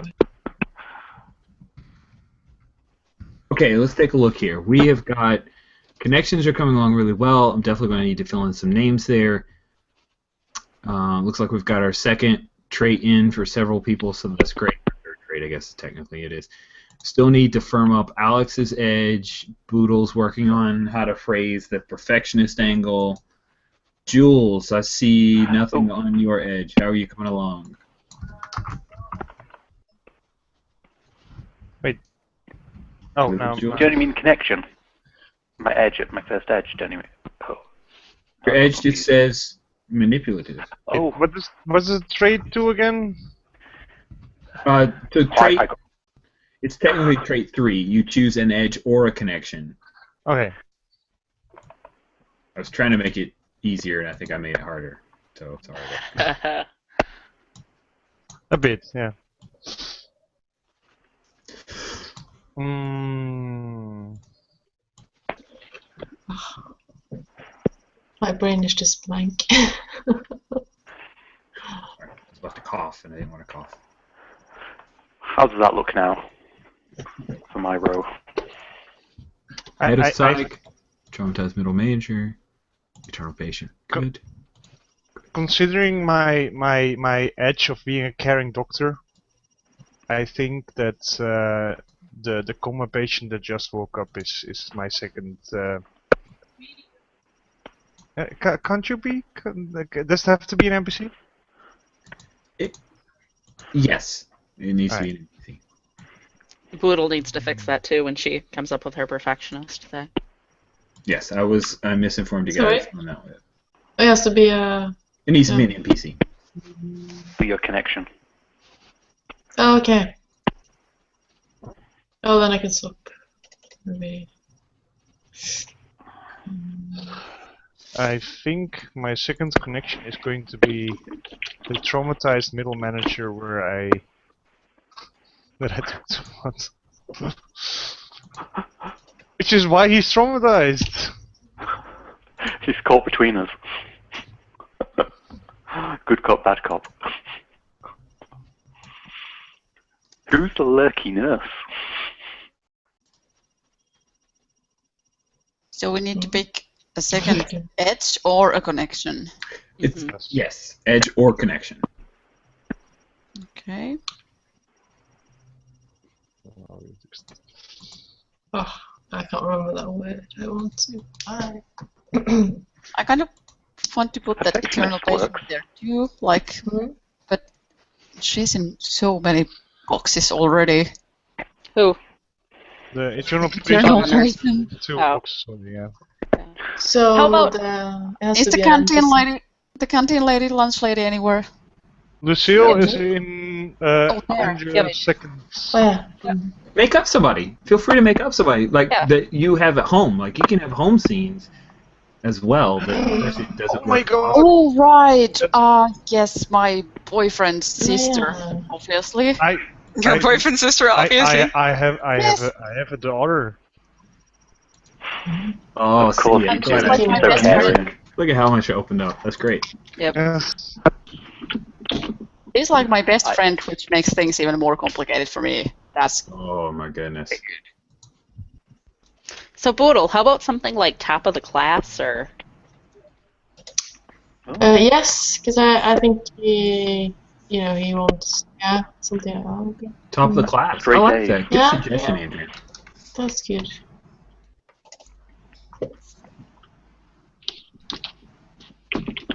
Man, the head nurse Kelly is the hots for Visual. I want a job. Jules, Yeah. are you coming along? You want to talk it out a little bit? You Well, said- I've lost my memory, so I'm thinking of really basic stuff that might hint or build upon that. I was either thinking athlete, but then I have danger of getting into Kill Bill territory, or scientist. That's too specific for now. Ability to wiggle big toe. Wiggle big toe. Cute. Well, Sorry. it could really be anything, right? Because just because you don't know who you are doesn't mean, like, you see something and you're like, oh my god, that's totally, this kind of acid. You could recognize that even though you don't know why you know that. So I'm thinking like Flexible? athlete, creative, intelligent, No. something like that. So, Maybe that's too broad. Jules, Yeah. I would totally say no if you want, but it could be supernatural as well. Supernatural. Oh god, I've completely forgotten all that stuff. Oh my gosh. It's a good thing Rich is here. We just descended into hospital drama. Forget Yes, everything. we did. And we forgot about the setting. That's true. That is so cute. That's true. Okay, fair enough. We could chuck the spooky stuff too, guys. I mean, Mhm. it's not set in stone. I think it's good to keep No, it there for I now. like the addition of having that there. Yeah, Also- that's true. Even if Also it never this- comes up. I also love that we totally forgot about it. Andrea, Well, I what were you gonna didn't. say? That's actually what my edge and trait and connections are, but that's Yeah, exactly. Like, I mean, my character doesn't work if the supernatural is not there. Okay, Because it's there. Yeah. It's there. It's not going anywhere. Let's keep going. So We're just throwing it out there. if there was no supernatural out there, then my character would just be a doctor. Yes. Well, that Just be sounds a boring. This is a great TV, so it's Oh not. no, happening. he's not a jerk. He's a very nice doctor. He is. Just tries to explain everything away by like, no, that's just a side effect of the medicine. All right. Cool. All right. So super. I like it. She'll just put supernatural. That's Yeah. great. We'll define it as we go. That's good. That's good enough. Okay. All right.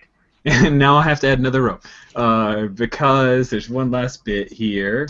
This is the set. So the personal set. So this is really cool. I love this part. I'll work on a nemesis later. But The protagonist thing is just going to get bigger and bigger, isn't it? no, this is. I'm like 99% sure this is it. Yes, because the next part's the beginning of the game. Okay, personal set. So while the scenes of the show aren't limited to predefined sets, it can be useful to the group to agree upon certain locations where things can take place. Like we know a hospital, right? So in play, sets help us to frame a scene and give us a foundation to work from. So in season 2 of Gilmore Girls, Luke makes Lorelai going to mispronounce it, but a chuppah for a wedding that she doesn't go through with. But in later seasons, you can still see it sitting out in her yard. That touchstone kind of thing. That's a visual piece. So locations on TV shows are often closely tied to a specific character. The set might be a character's office or home.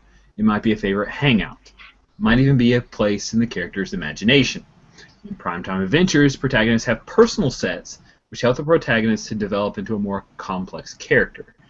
Creating a scene that takes place on a protagonist's personal set allows that player to reuse a trait that had previously been used during the episode. So, for example, if earlier in a scene, Dr. Nazarov, Alex's character, had used his head of psych edge to help him win a conflict, and so we come to another scene, Alex could say, well, my personal set is my office, so I want this to be set in my office, and you've effectively recharged that edge. That's the benefit of making sure a scene is set in your personal set.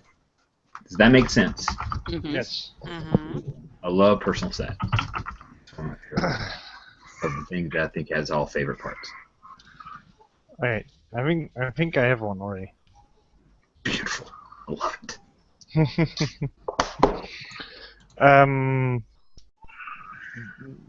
Oh, Thorin's Nate- losing it. Nathan Oh my Sanders' personal set is his car, where from the rearview mirror there's like a little art thing that his daughter made for him, that's hanging from the mirror. Okay, so his car. Yes, Is this, it's is totally this his car, but I driving wanted to like. That's cute. His car. Are we going to set scenes in that? Does he have a lot of solo scenes, or is he in a carpool with somebody else? I have to specify this. Here. His station wagon. Station wagon. Cool. Are you good if we say he's like in a carpool? Because I think that would be neat. Oh yes, absolutely. Nice. It's part of the Fresh Air Initiative. Yeah. Oh, And everyone does is he smoke? rotating shifts. So. Does he smoke? That would be hilarious. He goes out there to smoke too. No, sorry, just throwing stuff. We'll see.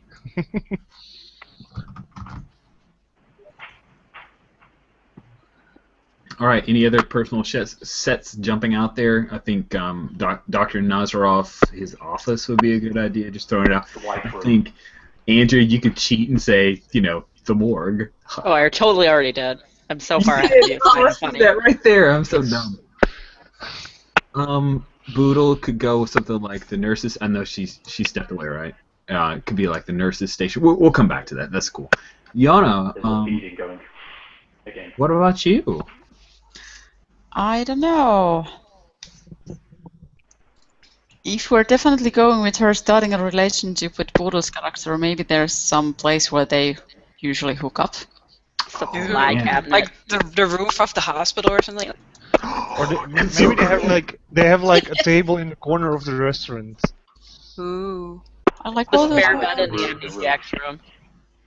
Or the coma patient. What did you say, Andrea? The coma patient room. Oh, that is so perfect! Yes! Oh, yeah. You'll never tell. Oh, that's so good. Right. At least make it a coma patient that's still in the coma then. Yeah. That's also Oh, that is perfect. Alex, where are you feeling? For some reason, I want to give my psychiatrist room a weird name like the White Room. Just something really creepy. Okay. Is it your office, or is it like a... It's the White Room. I don't know. Yes, but why is it white? What is it? I imagine it's just completely white. You walk in and it's just like... it's weird. He just calls it the White Room. No one really knows why. Yeah, basically my counseling room. Where the... Oh, Joe's just linked this to a Closer picture to your of mic, James. Alex. So movie-like. What?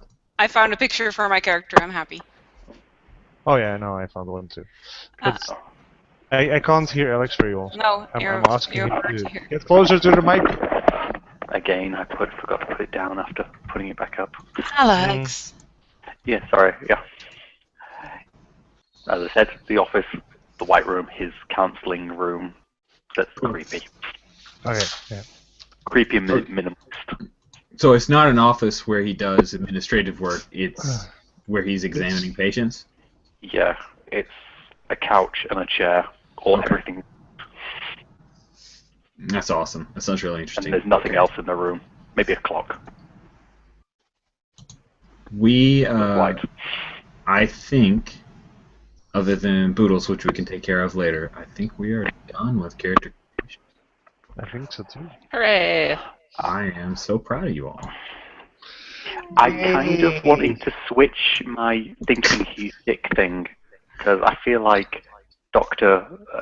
Nazarov actually knows some things that are going on. What do you want to switch? My stuff about my issue that he thinks he's sick. I mean, he may be sick.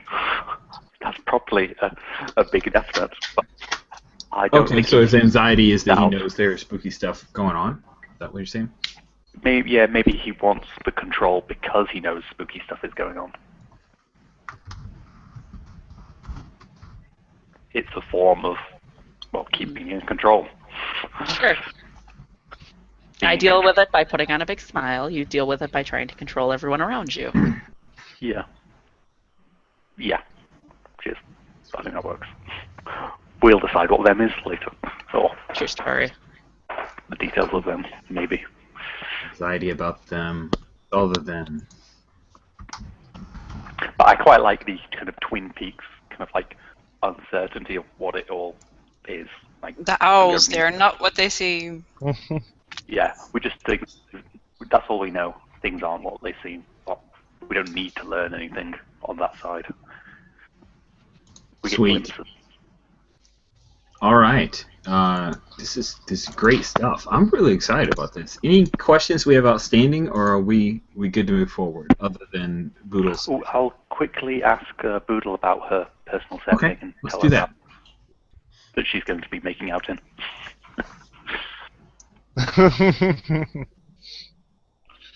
Can't be a station wagon. I already called tips on that. I'm going to step away for a super fast bio break while Alex is doing that. I'll be right back. Yes, me too. 70s commercials. No? No commercials? Too late. Guess we have to entertain ourselves. Wait, no, no, I guess it has to be Rich that has to do the screen share. Well, we can just And share if his it's screen. not Rich, then Okay, we have to keep just talking. Yell out commercial things. So that I can't the believe it's camera not butter. switches to us. Yeah, we can make up our own commercials while he's gone. Yes. After these messages.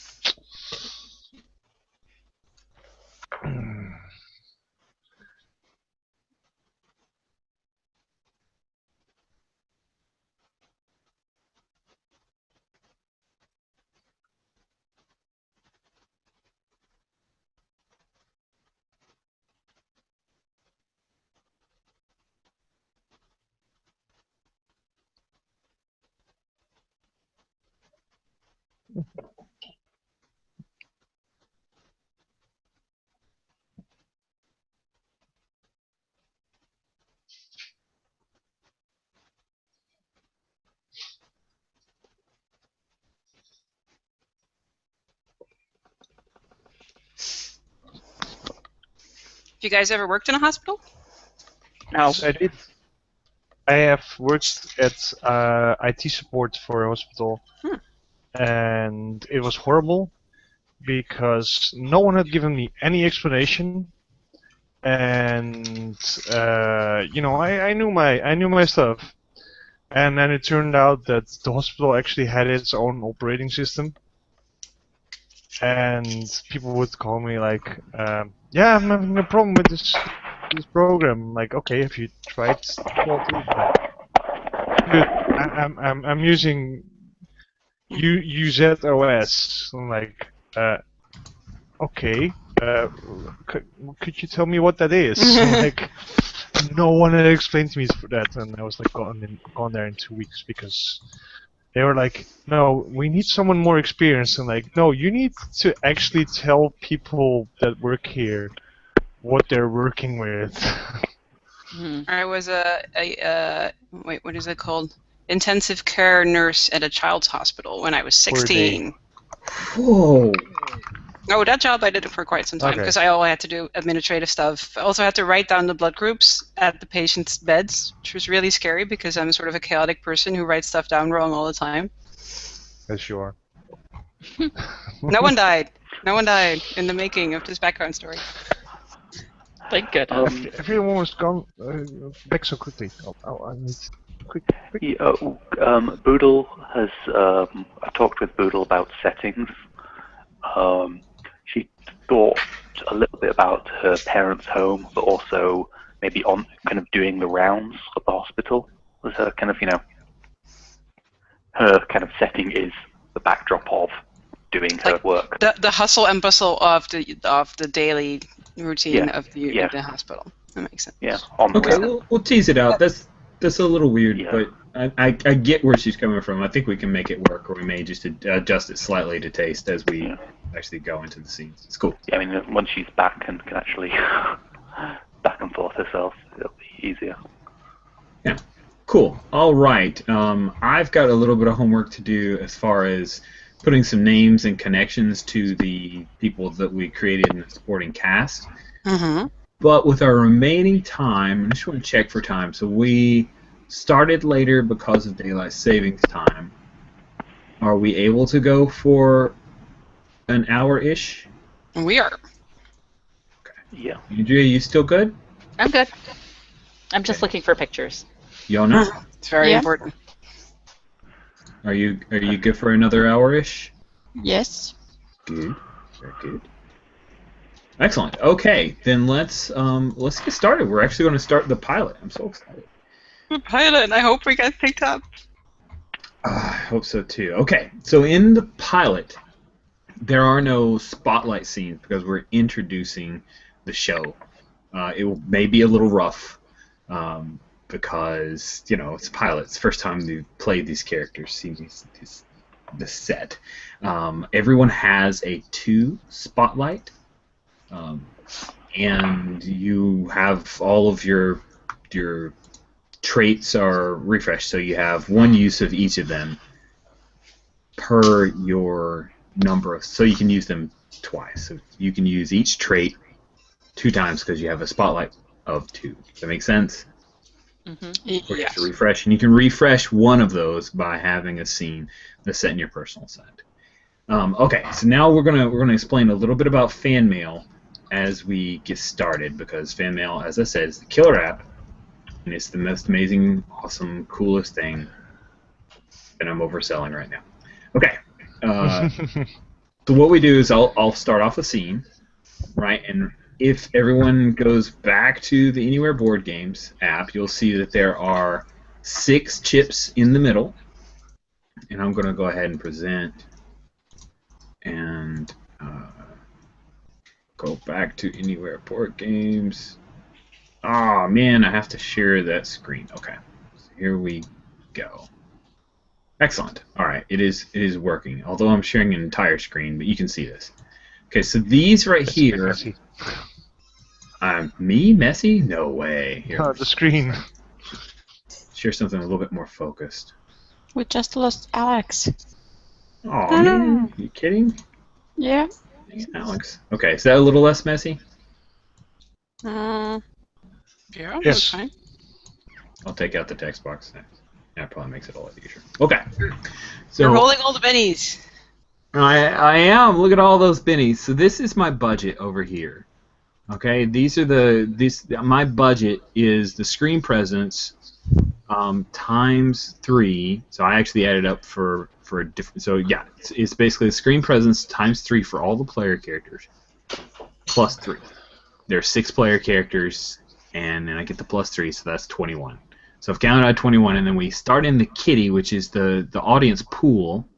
We start with 6 there. Fan mail has not been assigned to anyone at this point. Mm-hmm. I cannot assign fan mail to any player character. That's your job. I'm doing a whole lot of hand gestures which you can't see, so I'm going to stop doing it. Anytime during an episode, any player except for the producer can take a token from the audience pool and award it to another player as fan mail. Your pool is the audience pool? Or the thing in the middle? The audience pool is the thing in the middle. Okay. And they're all locked, so I can't move anything. So that's the audience pool. This is my stuff. This is the director's budget. This is my kitty. When I spend, so when I when I go into conflicts, again, my hand gesturing again like an idiot. When I go into conflicts, I get 1 card. And then I can spend up to 5 of these chips to buy more cards. Right? I never have a spotlight because I'm just the background. I'm the producer, the conflict that you guys work against. When I spend 1 of these tokens to buy another card, it goes to the audience pool. Okay? Once it's in the audience pool, then you guys can assign those. You can do it up. You can assign 1 per scene, and it can be for good play. It could be for really hitting a note with your character. You're basically telling somebody, that was great, I hope you do more of it. So you can award at most 1 point of fan mail per scene. And at the end of the episode, if there are any tokens left in the audience pool, they are discarded. Meaning at the end of their session, if there's anything here in the middle, it goes away. Andrea's able to save this, so you can carry over unspent fan mail to the next episode.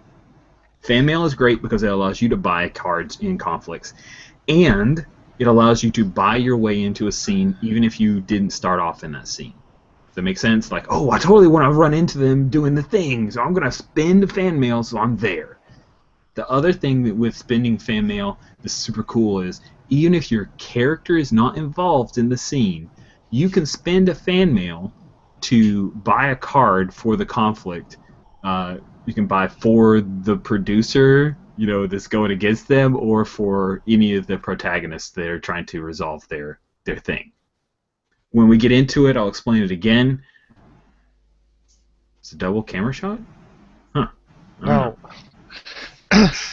Double Alex? If no, but you have your There's a big your screen and a small shared, screen, yeah. so we see all the. Oh, that is visuals. confusing. Oh, And then underneath that, we see it again. Those are the chats you have to ignore, Rich. Yes. I know. also, So, different order. So we can only spend Yes. give fan mail from the audience pool. So if, for instance, I get a fan mail, I can't then in the next scene give my fan mail to Yona because she did everything. No, you're not ever giving your fan mail. Okay. You are assigning fan mail to another player from the audience pool. We're not fans. We're actors. Yeah. So once the audience pool is empty, we can't give any more fan mail. But the audience pool is always going to get filled because every scene I'm going to bring it to a conflict and I'm going to spin for cards that go into the audience pool. Oh, Yes. okay. Because we are very like last time we did a Benny system, we just kept tossing them at people like a big stream of Benny. Well, there will definitely be lots of bennies. I mean, I've got 21 to spend. I'm going to beat the crap out of you guys. It's insane. It's going to be amazing. I'm so excited. I've never had so many points to chips to spend, but I can only spend 5 per conflict, so it'll be okay. Okay. I think it's best explained in play, but I wanted to walk through it real quickly before we got started, so somebody wouldn't later say, "Well, wait, I didn't know I could do that with a fan mail." And Yeah. I'll think, but for like 5 seconds, I totally what you could have done. So sorry. That's what I'll say. I'll be all mean. That's fine. I will have to reread it because. Yeah, I know. Yeah, I know. I'm totally lost. Do it Me a couple too. I didn't even hear any of Guess it. anything. Exactly. I am I so don't think happy Boodle that heard anything either. you said that you're lost because I was feeling like I'm so stupid. I will not say that like again. I didn't understand, so I was just like nodding here. No, We'll work it out. we just have We to didn't read it again. even hear what you don't understand. Yes. It is. I'm sorry, I mean, English is not my first language, so there you go. Stop beating up on Rich. I'm not beat up. I know you guys were just saying you're No. confused. It's okay. I'm not worried about it because I know that it's going to be great. Yes. Yes. Absolutely. Okay, I'm now going to see if we can make a scene happen and get this thing started. All right, so the order of play now. In the pilot episode, we don't start off with this, but the order of play is that everyone provide a previously on recap. You know, it's the beginning of a particular episode, and you're saying previously on. Oh, we need a name for our show. Crap. What are we gonna name our show? Oh shit. I don't know. I keep thinking Spooky Hospital, but that's so stupid. The Veil? Wait, I have something. No, I just need to translate it. It could be What's Saint that? something like No. Yeah, St. Elsewhere is only like. The Veil? the Veil. Well, it needs something extra. No, it needs more. What do you say it in I have Dutch? this thing in my head, but I'm having. You know that thing where you go like, oh, I have the perfect thing, and like, No, not the can't Spanish. put it to words. Earlier. Yeah, it's on the tip of my fucking tongue. You're totally overhyping it now. I'm sure it's amazing. Saint Dark Place. Okay. I didn't mean to stymie us, but I definitely want to know.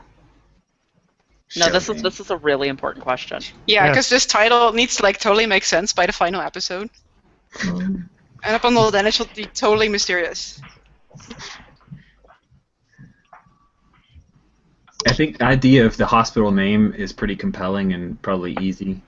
Yeah, But and it had the needs title. it needs to be the a hospital. very, very good hospital name, though. Yeah. Has anyone watched Garth Marenghi's Dark Place? Like Saint, Saint Elsewhere was a good name. It was a good name. We can't have that one. No, I know. But that would have been so good for this name, for this game. No. Hush, I agree. Heart and Soul Hospital. Oh, I like that one. What is it? What was that one? Heart and Soul Hospital. I like that one because it sounds so idealistic as when it was thought out, and probably now it has this completely different meaning. Love it. It's in there. All right, cool. So normally we would start with a previously on Heart and Soul. But it's for a pilot. It's weird. Yeah, but it's a pilot, so there is no. Oh, like that. Yeah. There is not one. Normally that would happen, and so there's a 4-act structure which we try to hit. I'm not sure if we're going to get that in an hour. So this is going to be a pilot, but it's going to be a weird little pilot. The first time you play an episode, we go over what you agreed to is the build-up of events to start the show. So this is a little bit we're going to talk through, and then we'll kind of jump into a scene. So we got Heart and Soul Hospital. We have got Dr. Sanders, who recently lost someone. Now, who did he lose? His wife. Okay, lost his wife. Okay, and was this due to something spooky? Oh yes, it was totally by something spooky, but he's totally in denial. Okay, now, was this a very violent death, or did she just suddenly disappear? Yes. Or okay. Absolutely violent death, but must have been something. Cool. Okay. I can totally play with that. We've got Yona, who is next episode is not here. She is the intern. Yeah, totally. Ghost is going to show up. She's the intern who's just started, and she is training underneath Dr. Sanders, right? You're attached to Dr. Sanders? Yes. Cool. But she's not new to the town because she has a long-standing boyfriend, or is she dating Vishal? I think they are actually living together to make matters more complicated. Yeah. I agree on that. Could it have been until recently long-distance relationship, which has now become a living together? Oh, You've done your studies, and then you're doing your internship. Where you could at- safely ignore the kind of Yeah, elephant in the room about your sexuality. Or am I too I like it. that's good. Good. All right, so that's good. So the two of you just moved in, but you've been in a long distance relationship for a while. So Kinsey, you're not really connected to anybody else quite yet. So we're going to need to figure out some scenes for you. But I think what is she particularly anxious about? What's some inciting incident that's happened as we start the show that's gotten her worried? So at I the have start, an idea. Go ahead. Your newest admittee to the morgue could be one of my, well, now ex-patients. There may be questions about how he died or she died. And like could it. you be in love with Vishal? Oh yeah, He is sexy. he is very sexy. He's very- Oh, does Kinsey have a little thing for Vishal? That's so great. Oh my god, that's fantastic. And he has like that hot self-destructive thing going, so he's totally like. Is he fairly young though? Because I mean, not that there's anything wrong with that, but Yeah. Are I we- imagine it's yeah, I don't want to be robbing the cradle. He's a How doctor. old are you then? How old is Kenzie? She's not that old. She's probably in her early 30s though. Okay, maybe he's like 27 or something then. 20. I mean, she will enjoy the hell out of the sight, but she just may not act on it if he's too much younger. But that's a reasonable amount. Okay. All right, so cool. And then Dr. Nazarov, let's see, so you have a patient you recently lost, Dr. Nazarov, is that right? Is this a suicide? Or did they die? Suicide. Say again? I'm sorry. It was definitely suicide. That sounds like. Yeah. Much to my annoyance. I just decided that I wanted one more letter in my last name. It's important. Oh, yeah. Aesthetic. Yeah, totally. That's Sanders or Saunders is it's a big difference. Sorry. Saunders sounds a bit more. Yeah. I like Saunders. Nice. Okay. And then Jules with Jane Doe, with her name because she doesn't even know her name. That's so great. So she just, I think we may have our opening Really? yeah, no, that's- Because her awakening is definitely where the show starts. no, that off. can't be the opening scene. I want to Yes, be. it I is. kind of want to be in the coma room where all the coma patients are, and have something happen there, and wake up at the end of the scene. Yes. Like- Okay, here's our You opening already scene. see like the hand twitching in the background, so to speak. Oh, we totally have the opening scene with. Oh man, so okay, how does this sound? So we have an opening scene with Vishal and oh crap, I'm sorry, I'm still trying to memorize names. Caitlin together in the coma room, and yeah, so the two of you are in the coma room, and you've just gotten it on. Like this is the point where we kind of pick up. It's HBO, so of course there's probably just a little bit of brief nudity, probably male nudity. It's probably butts. And of course, in the same coma room is Jane Doe, but she's still in the coma. So we have an establishing shot. In the coma room is just a pair of patients, right? And so one of them is going to be the person who's still in the coma room, and the other one is Jane Doe. And so we kind of come in, and we've got the curtain. The two curtains are pulled, and there's like was there 3 beds? Like I'm trying to figure out how does this work? How does this work? You two are hooking up in the coma room. Help me out here. Help me make this happen. This is great. There's like one empty bed that they're using, and they're like surrounded by coma patients or something. Oh, is it a bigger Yeah. room? Like maybe there are 4. Oh, and there's four no- beds? Yeah. And there's nothing hiding them from the patient. Yeah, there's nothing hiding. There's just coma patients. So I got totally picture Caitlin like, kissing him, but still kind of like watching at Jane Doe because she's so pretty. Oh, that's awesome. That's so creepy. That is amazing. I was gonna like work in something else, but that's better than my idea. Yeah. So I love that. Awesome. Well, I definitely see a panning. I definitely see a panning shot across the patients where you can hear the sound of sex going on.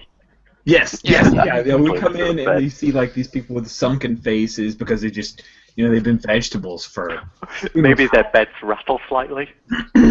Yeah, and then you start to hear a little bit of a sound like that slight squeaking sound, and then the camera kind of pans across, so you get the lovemaking scene there that's going on. And they're just in the throes of passion, and then the camera shows Caitlin's face, and she's looking at Jane Doe, and Vishal is looking at Caitlin, and yeah, so. I'm trying to figure out, do we jump straight into a conflict? Like the conflict of, does Vishal notice this thing about Caitlin? What do you guys think? Does it sound It could too be like, early? I don't think after, and he's feeling the distance. Or maybe? worse, like an alarm goes off somewhere at a nurse's office, and people start rushing in. Oh no! Oh, so many codes? We would- Oh, that's so You would great. probably get fired for that kind of stuff. Yeah. Yeah, we Yeah. Maybe like No, but not if Dr. Sanders runs in, because he's just going to Sanders. rationalize Who's it. Dr. Sanders? He's Mhm. misspelling his Yeah. name again? Oh wait, I even misspelled my name.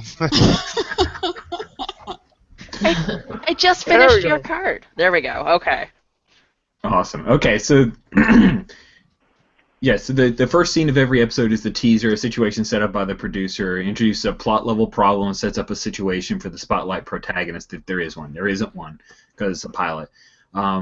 I can either use it to provide a short bit of narration, exposition, or play out as a regular scene. I'm going to play this out as a regular scene. I think the conflict of that alarm happening is going to happen shortly after. So I want to get just a sense of the relationship that Vishal and Yes. Caitlin have. Okay. Yeah, so I want to get a few moments, and the initial bit is, we had that camera establishing that Caitlin was watching Jane Doe and then kind of tearing herself away, and Vishal, you notice there's a little bit of distance. The two of you are starting to get dressed, and I'll introduce something, but if you don't mind, we'll just kind of freeform it a little bit and see how the two of you relate. And go. It's not very fair, but... okay. Oh my god. Okay, this is hard. Yeah, is that too much? I mean, we can... No, it's not. Okay. No, it's So before we start, I'm kind of just wondering if he's going to say anything about noticing me looking at Jane Doe. I don't think so. Maybe.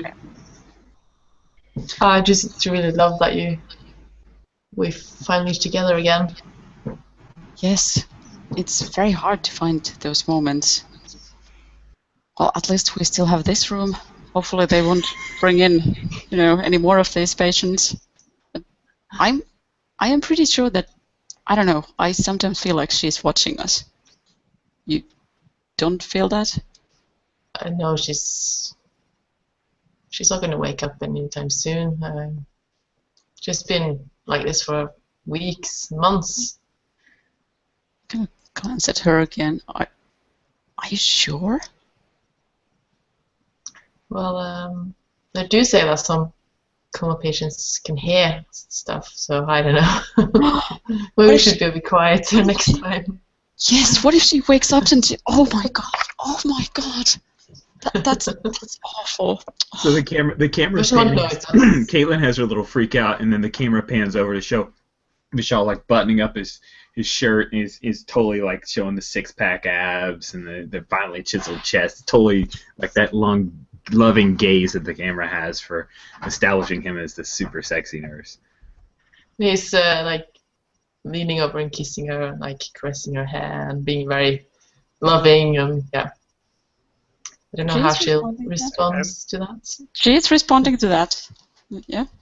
Cool. And so then the camera kind of shows the two of you coming together, a little bit of kissing, and then it switches back over to Jane Doe, and I'm getting notes from the side producers. There's the twitching of the hand in the chat there. There's twitching of the hand from Jane Doe as they don't notice it, but we, the audience, we see it. Cool. So, two of you kiss for a little bit. Who needs to get back to, like, were you both on a break, or is somebody... I imagine Vishal is actually there to work. He's looking after the coma patients. Just having a break. I am probably on my lunch break. That's so great. Awesome. So, yeah. Well, I should go back to... I'm giving Jane Doe a sponge. Give her a sponge bath. There you go. No. All right. So the two of you are starting to get dressed. You're not fully dressed yet, and I'm going to introduce the conflict. So the conflict is that, someone in the coma room, not eternal coma patient, not Jane Doe, but the third body that's just been shown starts to code, and meaning that alarms start to go off. The two of you aren't dressed, and this person is like. They flipped the switch, and you know that whoever is monitoring this just down the road, because Vishal, you were in here to do some work, but there's also someone at the nurse's station. It's going to have to respond to this in seconds, and so that's the conflict: is can you guys hide what you were up to before they get in? Does that sound cool? We like that as a conflict. Yes. You get dressed before. Exactly. I just want to get dressed quickly and, pretending to be there as a, intern doing my job. Okay. Now, we're gonna talk through the conflict and how it works to make sure that... So this is effectively like a plot scene, right? Because we're advancing plot. And they're similar, but this scene is... Yeah, because we're not really dealing with issues here exactly. We're hinting towards it. All right. So if you want to go to the scene resolution, what we've got here is I'm going for broke. I want you guys discovered. So I'm mean. I'm going to spend 5 chips. Also, by the way, this is a reminder. Did anybody, before we go forward with this, did anybody see anything that's really cool with that scene for Yana and Boodle's character that you might have awarded a fan mail for them? Because you can do that as the scene's going on, and you can just kind of give them a quick heads up. Kitty, go away. You just move it from the audience pool over to their card. That's how you would assign fan mail. Make sense? Okay. All right. I am spending 5 chips because I want you to discovered. So that's what I'm after. I'm trying to have this relationship discovered by the nurse, and I think it's going to be the busybody nurse because why not? So we have our lurky nurse is the person who may discover the two of you are getting it on, and she'll have leverage over you. So that's my motivation to make this happen. So you need to figure out. Can I give a Benny?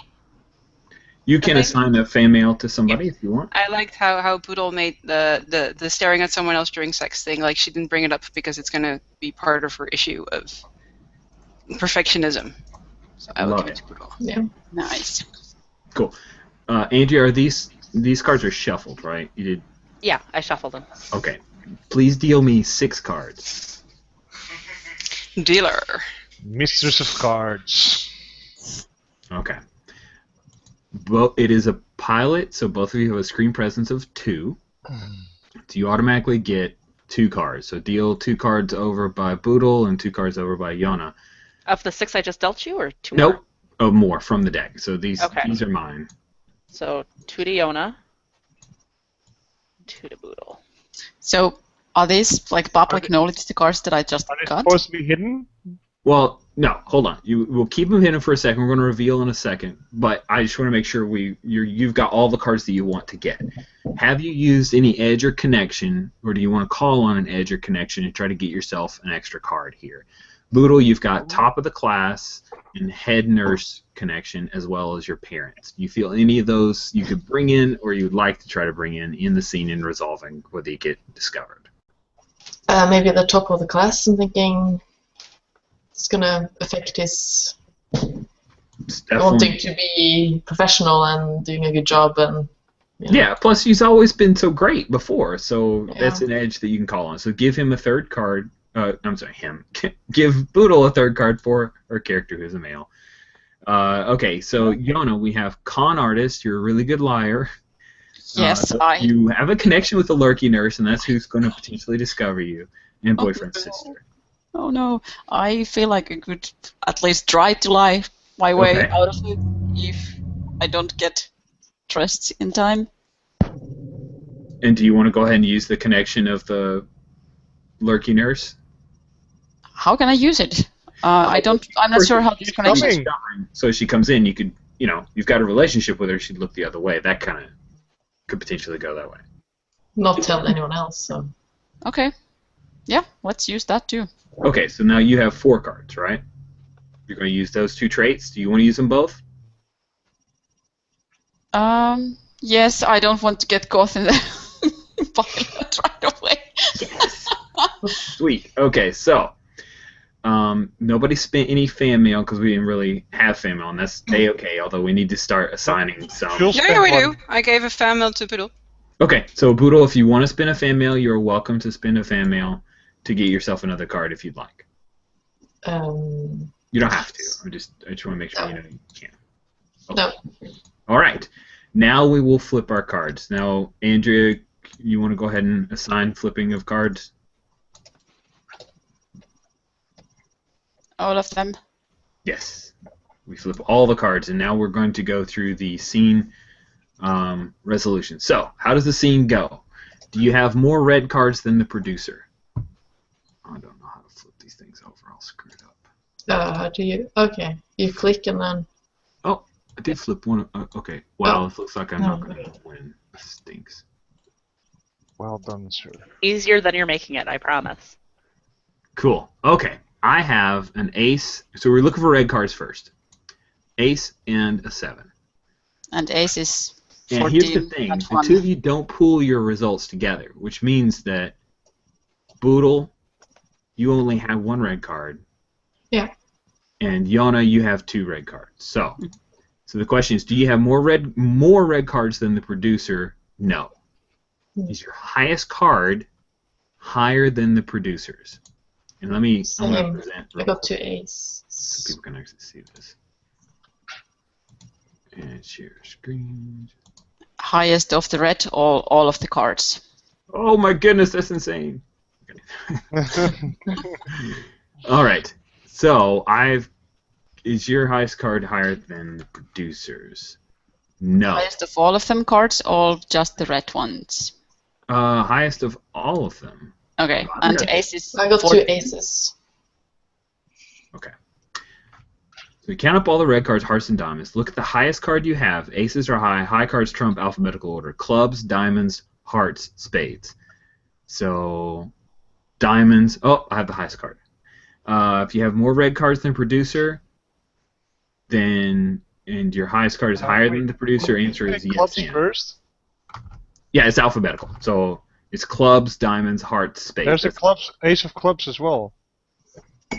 Where do you see ace of clubs? Totally did not stack the deck. That is a spade. Oh, sorry. Yeah. The ace with the N on it, that's a spade. Okay.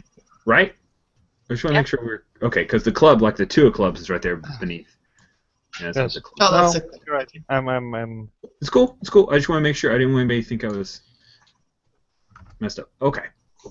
So then it goes clubs, diamonds. So the ace of diamonds is the highest card, which means that the producer has the highest card of all. Man, you guys are hosed. Okay, if you have as many or fewer cards than the producer, but your highest card beats the producer, it doesn't.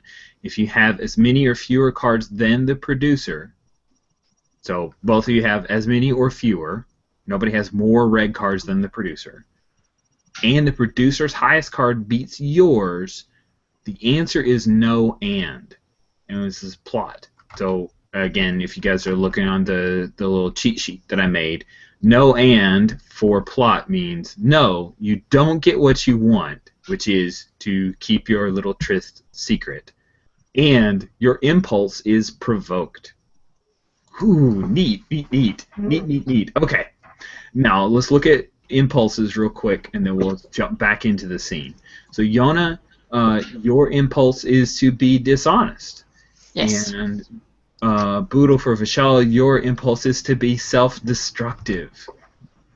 So that is that's how this scene. So you have control over how your character will handle this, right? But what happens is you're going to be discovered by the lurking nurse, and the way that you want to resolve how you handle it is influenced by your impulse because you failed at resolving the issue.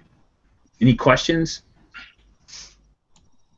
No? Okay, so you're going to fail. I imagine that Yana's going to be dishonest about it, and Boodle is going to do something self-destructive and go. So the door comes swing open. How dressed are you? How dressed is Caitlin? Crap, I'm totally... today. I am Caitlin, thinking that I got into the point that I am still putting my shirt on, so I'm nearly dressed, but obviously it's still pretty obvious. Sweet. Yeah. Sweet. Okay. And yeah. Sorry. Yeah. Michelle, I think is buttoning up his shirt. Oh, maybe just the 2 first buttons. Nice. Okay, so we still get a little bit of a nice chest look. That's great. Okay, so the nurse comes in. Nurse. Oh, that was a good name. Good last name. Walker.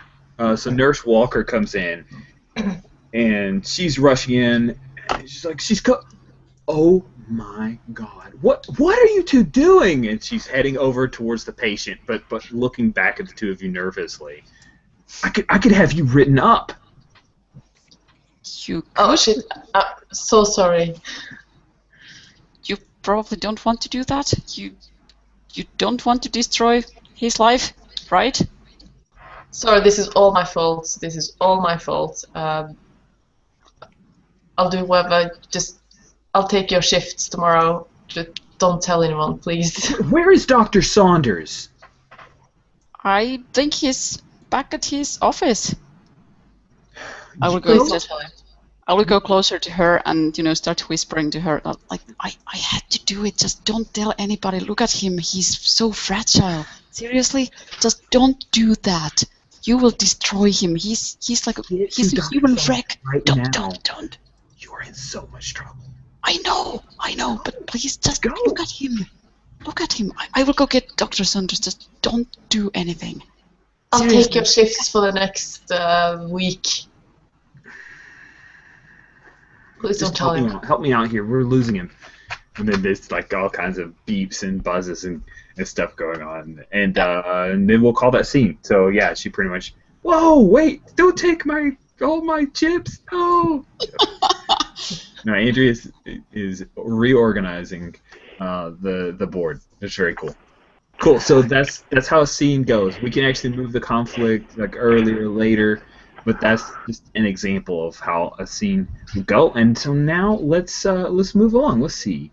Let's do another scene. I would like to see if somebody wants to call for a scene. So I got my little teaser and I got to frame who's in it. Who would like the next scene?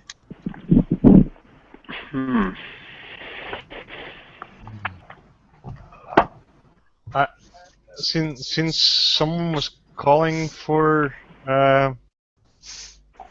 the nurse was calling for Dr. Saunders, perhaps I should be in the next one. We could just follow Caitlin to Dr. Saunders' office, or we could skip to Dr. Saunders' office before Caitlin shows up, and we could find out why he's in the office. What's holding him up? It could be one of those where the nurse goes like, "So what are you guys doing here? Where's Dr. Saunders?" And then it instantly cuts. Yeah, let's do that. Okay, so the next scene has Dr. Saunders in it. Is anyone else in the scene with Dr. Saunders? I've got a suggestion. Could the traumatized middle management guy and Dr. Nazaroff be there? Sure. Okay, so let's figure out what's this scene about. Is it a character scene where we're going to highlight Dr. Saunders' issue, which is the grief that he's suffering, or do we want to do something that's more plot related, which I'm still developing. I think plot related for now. Sure. Are they discussing a case together, or I guess that's not for the middle management. Well, no, they totally maybe an issue. Particular. Maybe maybe the recent body that's been sent to the morgue could be the issue. Oh man, that's good. And so we've got the apologist doctor who's in the scene with a manipulative psych. This is almost like a cabal meeting then, right? Trying to cover it up? Yeah. Right? Isn't that what this is about? Sounds like it to me. I'm sure Saunders has a different take on the situation, but yeah. Absolutely. What's there to cover up? It's just not causing a scare. Just keeping everything running smooth. Cool. Okay, so then, so where's Dr. Saunders? Where's Dr. Saunders? We pick in another scene, and like the camera is up. It's up high, and it's looking down on the desk, and there are a few, I want to say photos, but like this is modern day. So then we have a tablet that's open with some pictures of someone that has been literally like ripped and chewed on. So it's the gore factor is totally HBO, and we have Anders Haxon, who is the middle manager. Guys, doctors, we got to do something about this. Listen, the Times is going to have a field day with this. And they're saying that some of these injuries didn't happen until after he got to the hospital. What are we going to do? Well, he was depressed. It seems pretty obvious to me that this is markings of a bear of some sorts. The patient was hiking through the woods before he was admissioned, wasn't he? It's, as Dr. Saunders says, a bear. Okay. Are you two willing to file the report then? Because I'm going to need a doctor to sign off on it. Just give us the papers. Of course. This is an obvious wild animal attack. Yeah. The patient was walking through the woods, correct? Well, no, he was actually on a bridge. But we. Oh, I mean, it's common knowledge that if you corner a wild animal, that you get attacked. If you find a wild animal on a bridge, then what are you expecting? Yes, it was clearly the man's fault. It's cut and dry. Do I need to be here? Well, Dr. Nazaroff, I need a leading physician to talk to the press. Are you willing to kind of step in front of this? We really need to manage this. It's not a problem. Let will Dr. take Saunders deal with it. I have more pressing matters. Of course you do. I really can't be called in for every petty thing. I would not call this petty. This is probably going to make the front page and also make it to the... Not that anybody reads the Times, but it's going to make it... Oh, yes, and of course. I mean, I'm very happy to see that wildlife is returning back to our city and trying to cross the bridge. Of course, it's such a shame that they happen to encounter society when they do. That's great to put in your report, Dr. Saunders, and with all due respect, I think that you're going to do a great job filling out the report, but I need him in front of the cameras. I mean, this is clearly a budgeting issue with the park rangers. It's really, we shouldn't have to be dealing with this, but if... I can give 5 minutes to the press. No, I need you to handle this. I can't deal with this. I don't know how to examine. Listen, I'm in the administration, okay? I've got to report it up, and I need to know it's handled. So, doctors, you file the report, you sign off on it, you get in front of the papers, okay? Nazareth, if you want, I can write you a speech. I can write it for you. It's no problem. Well, I do have more important things to be doing. I'm sure you have the time. So, Dr. Saunders, you're going to do the write-up, but Dr. Nazaroff, listen to me. Listen to me. I really need this. You're going to do all the press. The press. You're the press guy, right? Of course. Okay. Well, come on. We need to get in front of this. So let's get to work. And so then he's going to start having Dr. Saunders work through this, and that's when Caitlin comes rushing in. I assume she's fully dressed at this point. Oh, yes. She was dressing while, trying to whisper to that nurse. He's like, don't do that. Getting quick thing on. Sweet. So Caitlin will come in at this point, and I'm not having trouble finding conflict because you guys are giving in. See, I'm not pushing hard enough. I need to find stuff that you definitely hate doing, so I'll work on that. So we'll kind of end this scene with Caitlin coming in, but I need to know what is it that she actually tells Dr. Saunders to... I will just go. One of the coma patients crashing. We need you now. There's definitely a significant look from Dr. Nazaroff when he hears that. He's definitely concerned. Well, kind of. There's something up there. Cool. Okay. So at this point, I'm not sure where to go to push to a conflict here because I thought I was trying to hit some of the anxiety for Dr. Nazaroff. The grief stuff I definitely didn't touch on for Dr. Saunders. Oh. But just to kind of to postmortem for just a second there, where could I have pushed to make sure that you guys feel like your characters are being hit on your issues? I mean, it easily could be just an establishing thing. We don't have a conflict, but I've got a lot of chips that I need. I guess the middle manager could have tried to. I mean, I guess he did, and I could have played on it to kind of be the dominant one in the situation. Maybe. Oh, okay. More. Yeah. So because your character's so controlling. Okay. Yeah, that's something that I would like push back. He was putting you in charge by telling you you've got to deal with these guys. Okay. Yeah. I was thinking that he was pushing on your executive control by telling you had to do this thing, but I see how you could perceive it differently. Okay. I kind of took it as like, well, of course I have to do this. You're, Maybe the middle manager can decide to throw someone in front of the bus, so to speak. But that's also kind of weird. Oh yeah, we need somebody to blame. That's a good idea. Okay. Cool. So good ideas. I'm gonna call this scene though, and yes. I have an idea. If Andrea, if you have an idea for it, I thought it'd be cool if we kind of zoomed in on the actual body, the picture of the body from the tablet, pull back out, and it's actually in the morgue. That's totally cool. Neat, neat. Okay, so my transition shots are good, but I gotta push the conflict. All right, so we've got a scene here with we've got a scene with Kinsey. Wait. Can we Yes. give out fan chips? Yes, please, fan mail. I'm gonna go with the bear because that was amazing. Giving the bear. Yeah, because mentioning the bear mauling, that was very funny. But will it be like Chekhov's bear and will he show up at in the 5th episode? That was Jan, right?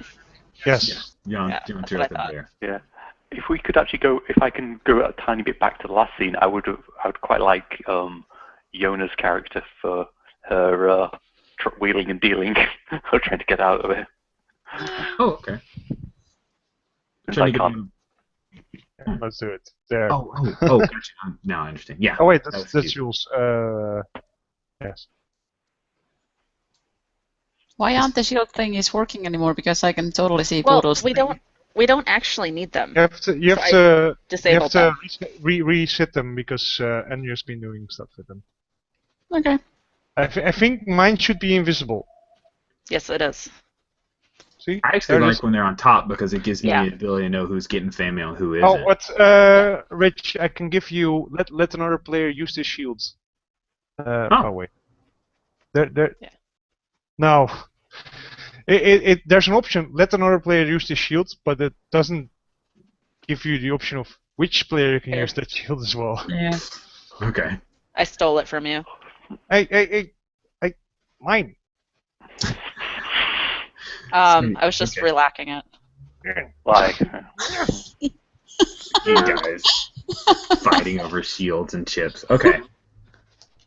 All right, so let's step back. I actually want to walk through the process 'cause I feel like I'm doing some weak scenes that aren't hitting your conflicts, and I want to do better. So we first want to figure out in a scene, is it a character scene or a plot scene? In character scenes, you find out how each protagonist is dealing with their issue. Everything that happens in a character scene works towards that purpose. So if you want a character scene, look first and foremost at the issues for that character. Ask first, is there a way this could provoke someone's issue? If not, maybe it's not a good idea for a character scene. In plot scenes, you find out if protagonists get something they want. Issues will still matter because they're the reason you care about the protagonist, but your biggest concern is about whether they can accomplish something. So I felt like the plot scene, the initial scene between Vishal and Caitlin, the plot focus of do they get discovered is probably more prevalent than the issues, which we did hint to, and I liked that. So now when we look at Kinsey is currently in the morgue, and she's dealing with the dead body, which was obviously chewed on. Is this anxiety about them? I feel like the issue is kind of about that, right? Mm-hmm. I'm interested because I think Dr. Saunders is going to have to come in and tell you to file a false report. Which may sound all like just a thing, but you could lose your job, especially if there's a nosy reporter who comes in and then they're just going to throw you under the bus. That's the bus tosser right there, is the mortician who files the false report on the death. That's awesome. How does everybody feel about that, though? Does that make sense for a scene? Yeah. I like it. Cool. Throw her under the bus. Sweet. So I'm going to pull Dr. Saunders into this scene. Dr. Saunders, you've written up the false report. Now you've got to get the not the ME, right? You're not an ME, but you're basically a mortician. My microphone was not on, but false? This was totally what happened. Right, but you've got to convince her that, right? Oh. Yeah. Cool. So we pick Actually, up. 100% sure what morticians do, so let's totally just wing this thing. Yeah, maybe we just go with ME, that she's a medical. I don't know. No, it's definitely not an You're ME. talking to your dictaphone a lot. Yeah. Well, because, yeah, she doesn't, I think she just, like, takes care of the bodies. I don't think she actually does any of the investigation stuff, because that's what an ME does, right? You're right. You're right. Okay. Yeah, Well, but you're a former ME, so you might still be doing that out of Oh no, habit. I'm totally going to do that. Oh, okay. But so as far as pushing you don't power, file a report, but maybe you need to sign off on it. You got to sign off on his false report. yeah, let's just make it up. It's TV. No one actually knows what morticians do. Again, what's this with the falls? All right. So, Dr. People Saunders, bears people. you've got this report written up, and you've come down to the morgue to have her sign off on it. But let's open up with Kinsey. So what's Kinsey look like? I haven't actually asked this question, but I want like an establishing shot to know how she works in the morgue. What's her deal? Okay, so Kenzie actually she's got like the white lab coat on, but there's something really pink and frilly kind of peeking up from underneath of it. She's got that long red hair kind of braided back, and she's got a pair of headphones on, and she's kind of singing off key to like Taylor Swift. Yay! Like Blank Space or something. Oh, Shake It Off. It's totally Shake It Off. Yeah, of course it's Nice. Shake It Off. And she's like leaning over the body, probably. She's got like a scalpel or something she's using to kind of, look into some of those wounds. Cool. Very cool. I like it. Good. So that's when Dr. Saunders comes in. I guess Weird Mortician will have him around, but not directly involved in the scene. He's working on some other. So he's filing some paperwork. Yeah, because paperwork. So Dr. Saunders, what's he look like as he's walking in right now? I kind of want to get a visual on Dr. Oh, Saunders. he's unfazed. I mean, look at his profile picture. He's got a smile on his face and just coming in like, oh, Dr. Lane. I think you'll find everything is well, the way I described it. Are you coming around the table so she can actually see you, or are you speaking to Yes. her back? Because okay, so I have to know. Also, I mean, look at the profile picture. I mean, yes, I want to see that face to face. So she's still like humming along, and she suddenly looks up and sees you and kind of gives a little bit of a start, and pulls her headphones down. And she's like, "Oh, doctor, I'm sorry I didn't see you come in. Is there something I can do for you today?" You didn't hear me. Sorry. I understand. As I was saying, the patient with the one that was attacked by a bear. I assume you've examined the patient and the remains and you confirmed that it was indeed a bear attack. Oh yeah, I sure looked at it, but that was no bear, honey. What do you mean? Like was it a cougar? Oh no. There's no dirt, there's no grass, there's nothing in the wound of any kind except these. And she kind of turns around, she's bustling around a drawer and comes back and she's got a little vial that's got like little like silver flakes in it, and she's like, I haven't actually run a test on it yet, but I'm working on it. I think they're silver. That's not a bear. Also, the dimensions are completely wrong. So then Kodiak or Unless So the bear obviously, was yeah. shopping at Tiffany's, probably not. well, it's pretty common nowadays that the bears and other wild animals encounter man-made objects. They must have gotten something on their claws. Well, maybe so, but judging from what these flecks look like, they're actually embedded in the bone. So the claws themselves would have to be silver. Huh? I'm just telling you what the evidence says. So, no, not a bear. That doesn't make any sense though. I think you should probably check it again, Dr. Lane. Sure, that's what I was looking at right now. Do you want to look? Oh, yeah, absolutely. I mean, sorry, I'm very sorry, Kenzie. I mean, it's not that I don't trust your judgment. It's just that I'm curious because this doesn't make any sense. I mean, seriously, bones made out of what was it? Claws made out of silver? That's what my hypothesis is. I think something must have gone wrong there. Perhaps the patient's silver chain got ripped during the mauling, and let's have a look. Come on. Okay, let's forget the silver. Why don't you? And she pulls open the the rib cage is split open or whatever. So she uses her little forceps thing and pulls it open. And she's like, when was the last time you saw a bear attack victim whose chest cavity wasn't completely caved in from the force of the attack? This was done very precisely. It must have been a lucky hit.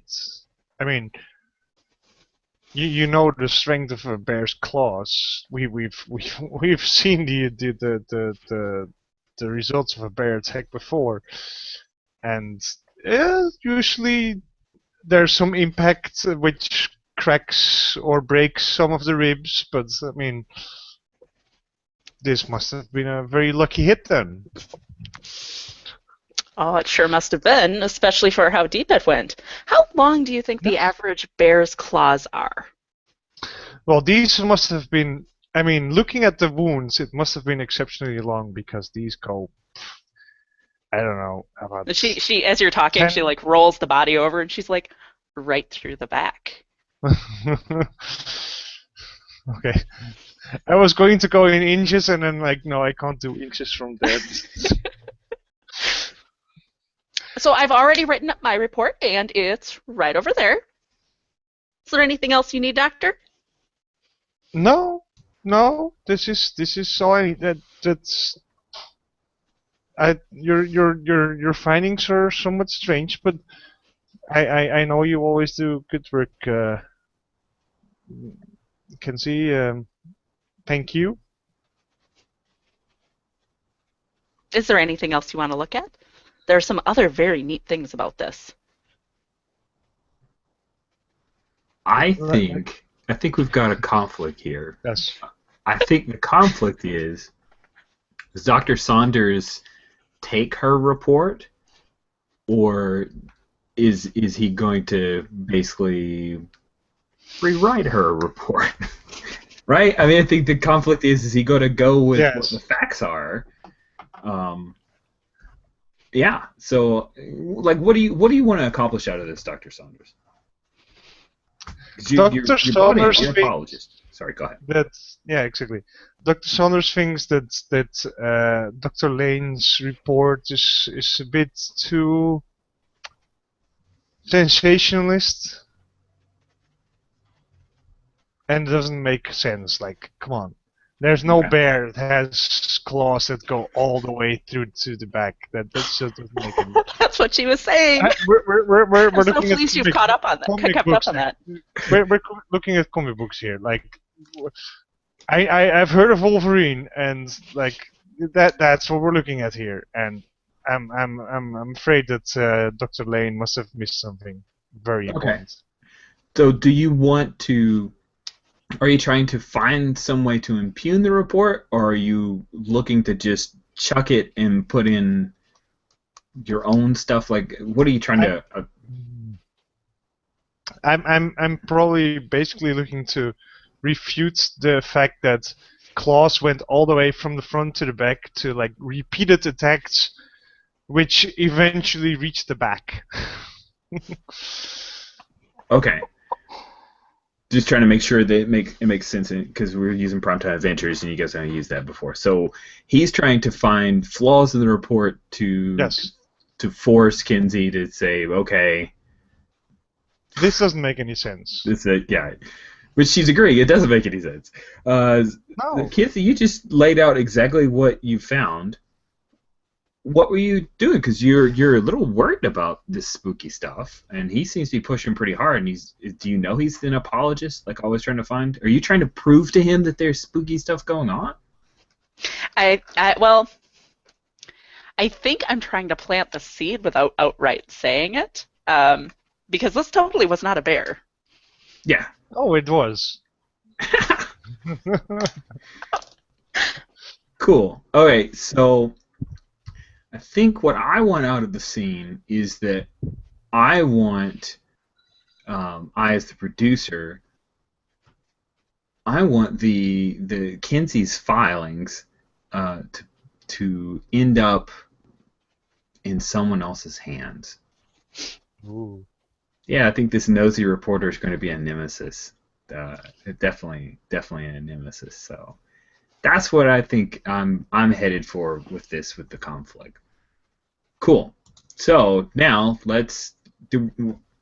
Anybody giving out any fan mail as we went? Because I wasn't watching the. That's a lot, man. So many. I want to give fan mail for the perkiness. Such extreme perkiness. Yeah, I was like trying to decide which way would it go.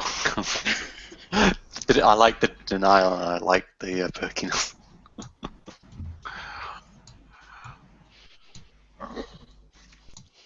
I think I'm going to give some. I want to give one for denial. There we go. He's the king of denial. King of denial. Cool. Any other fan mail before we move to flipping some cards? Oh wait, we can only. To Kinsey for being very kind of positive and interested in everything. Don't move my stuff over. Turkey. What were the restrictions on fan mail? I think- Only one person You can give give out one one thing? per scene. Per person. No, one. Each player can give out one fan mail per scene. Don't give that. That's Okay. not in the kitty yet. I'm moving that off of my card. It's So I mine. can give one like this.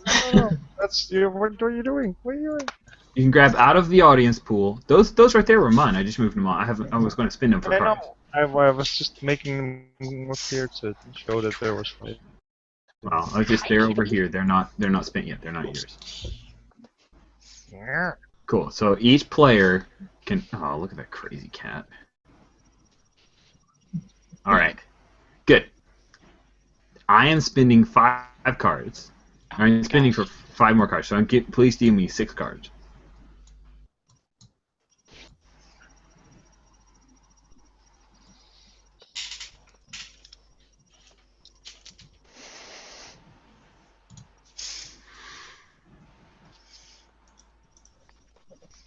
Sweet. Each of you get 2 cards by default because that is your screen presence. Let's see, Kinsey.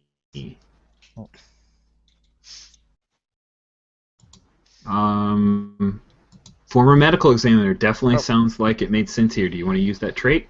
Hold on 1 second. Jan, give me that back. Thank you. You have 3 cards. I'm supposed to have 2 cards. I You're have supposed to have 2. 2 cards. I have 2. Look. You have 1. 2 on my screen. Oh. Or 3 on my screen. You have 3 on my screen. too. Okay, yeah. It's weird. I see 1 on yours. Feeling this. Okay. Yes, former medical examiner, please. All right, so please give 1 more card for Kinsey. I don't see how the custodian necessarily makes sense unless you want to try to pull it in during resolution, and the lunch lady doesn't feel right at this point either. Okay. No, none of my things make sense.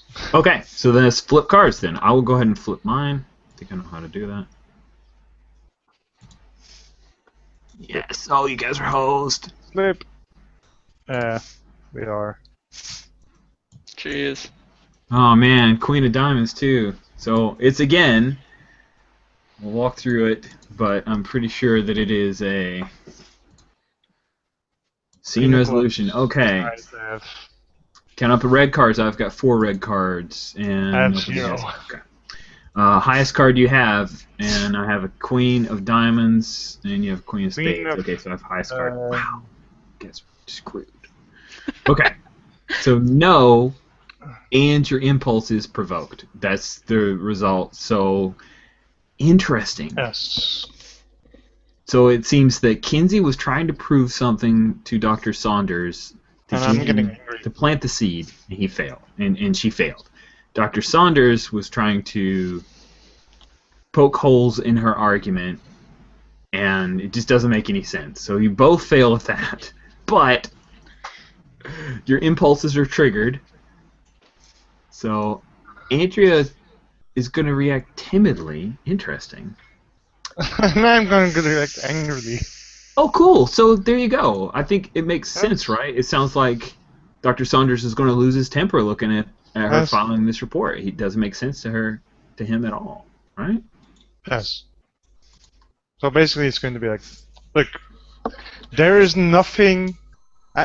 We've both studied biology before we went into this, and there's nothing that has claws the size that would rake through the front to the back.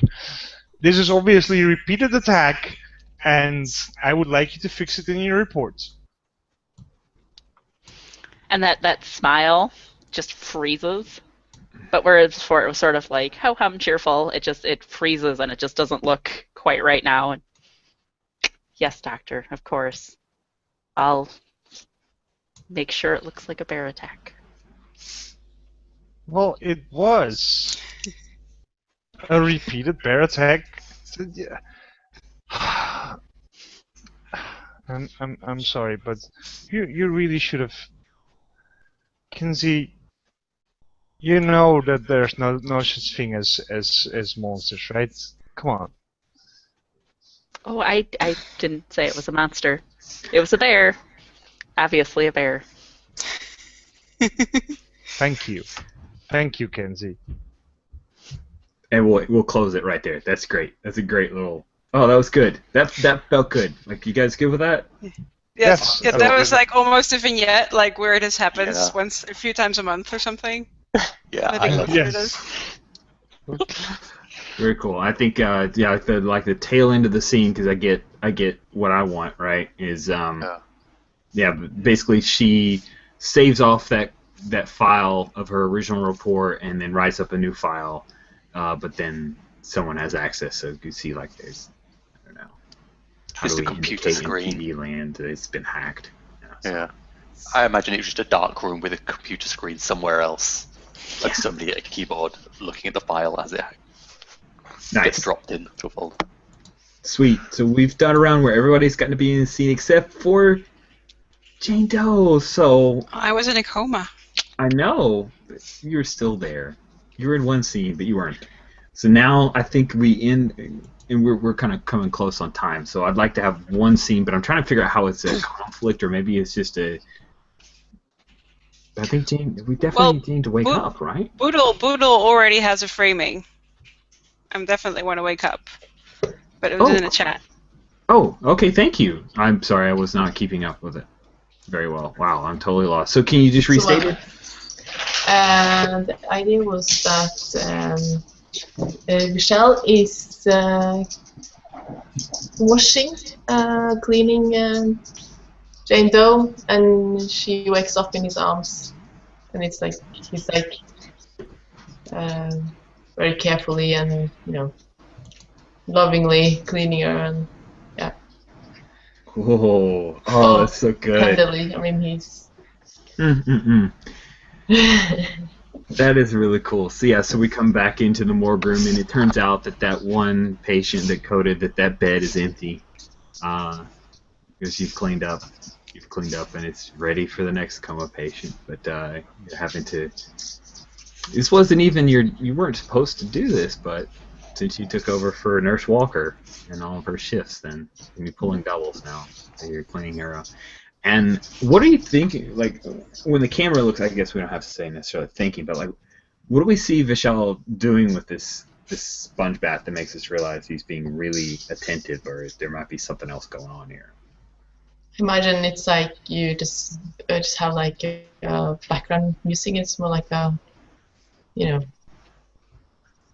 can see he's really caring for the person, and Nice.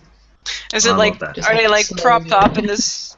Are they propped up in this really convoluted way that makes it look as sexy as possible, even though she's, it's really just a nurse thing? Of course. That's great. We have to. And he's not shirtless.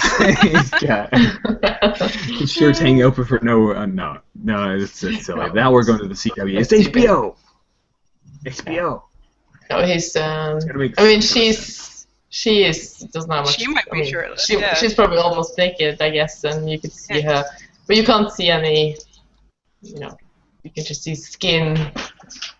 It's like down her arms and stomach, and Oh, sweet. really kind of close up. Lingering camera. Yeah. Good. I mean, it's like really.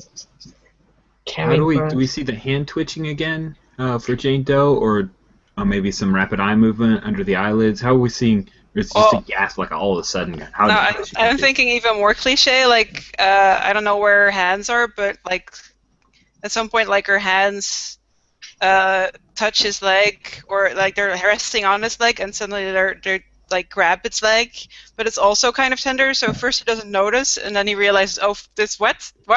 And then he looks into her eyes, and they're open. Maybe she grabs his hand that he's kind of washing. Oh, that's nice. That goes with the tender feeling. I can't. Or I is it can't something believe like a Caitlin's scary gonna cheat on moment? you. I'm not sure. What? You're such a great guy, Vishal. I can't believe Caitlin's going to cheat on you. Yeah, it's me. You're so dreamy. Okay, awesome. So that happens. I'm having trouble finding a. So let's roll back. We knew what we wanted to happen. Is this a plot scene or a character scene? Maybe it's a character scene.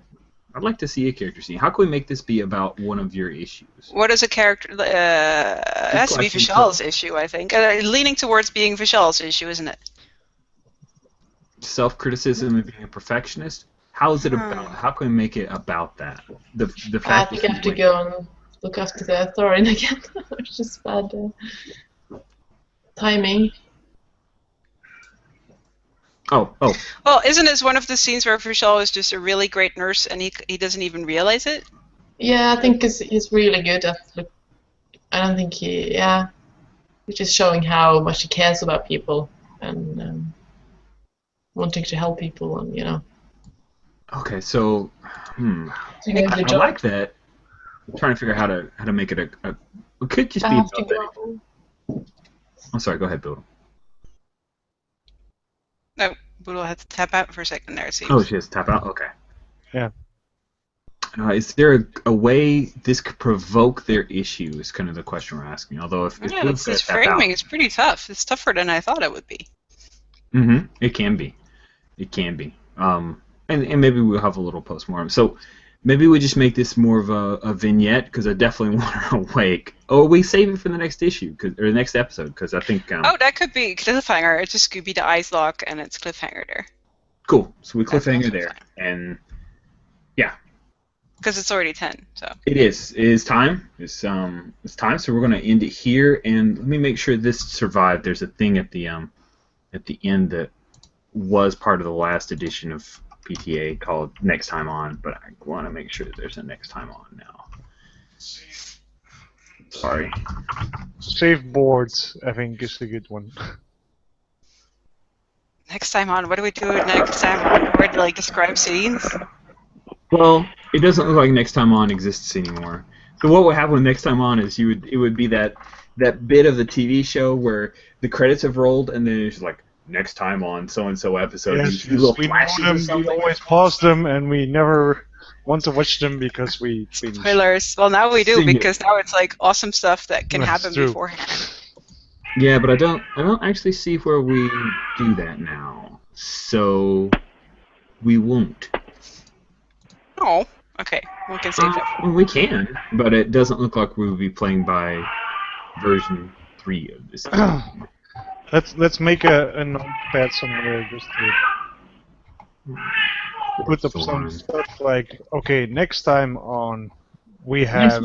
Yes, at the end of every episode. Yes, at the end of every episode, the group will decide a teaser of the next episode to represent ads that the station might run at the end of a show during the week or just before the show starts.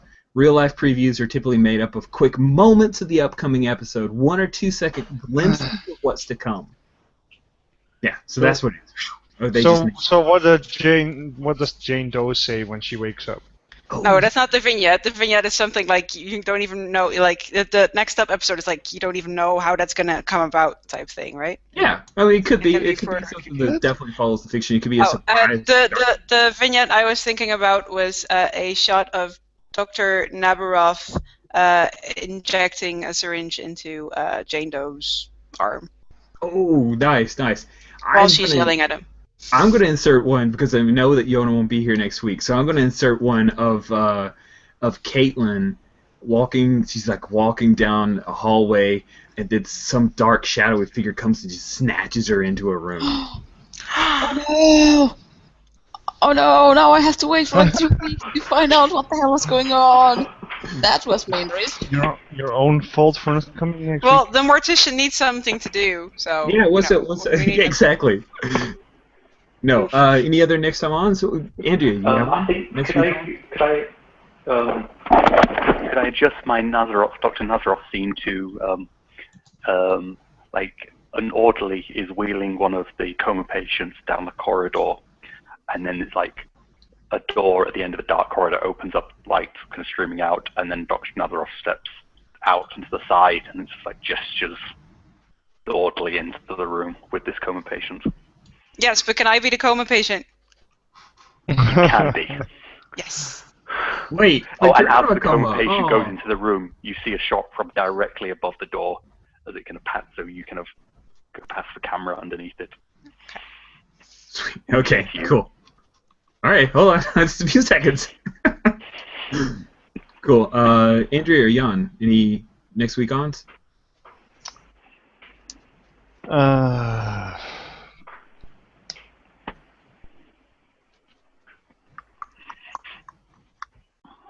got one if you're thinking. I'm So thinking. I think it's a shot of what the heck did I name my character? Kenzie. Kenzie in the lunchroom, with a sandwich or something, and the lunch lady hobbles over and kind of throws down a file in front of her with a really knowing look, and Kenzie just looks at it and goes pale. Ah, sweet.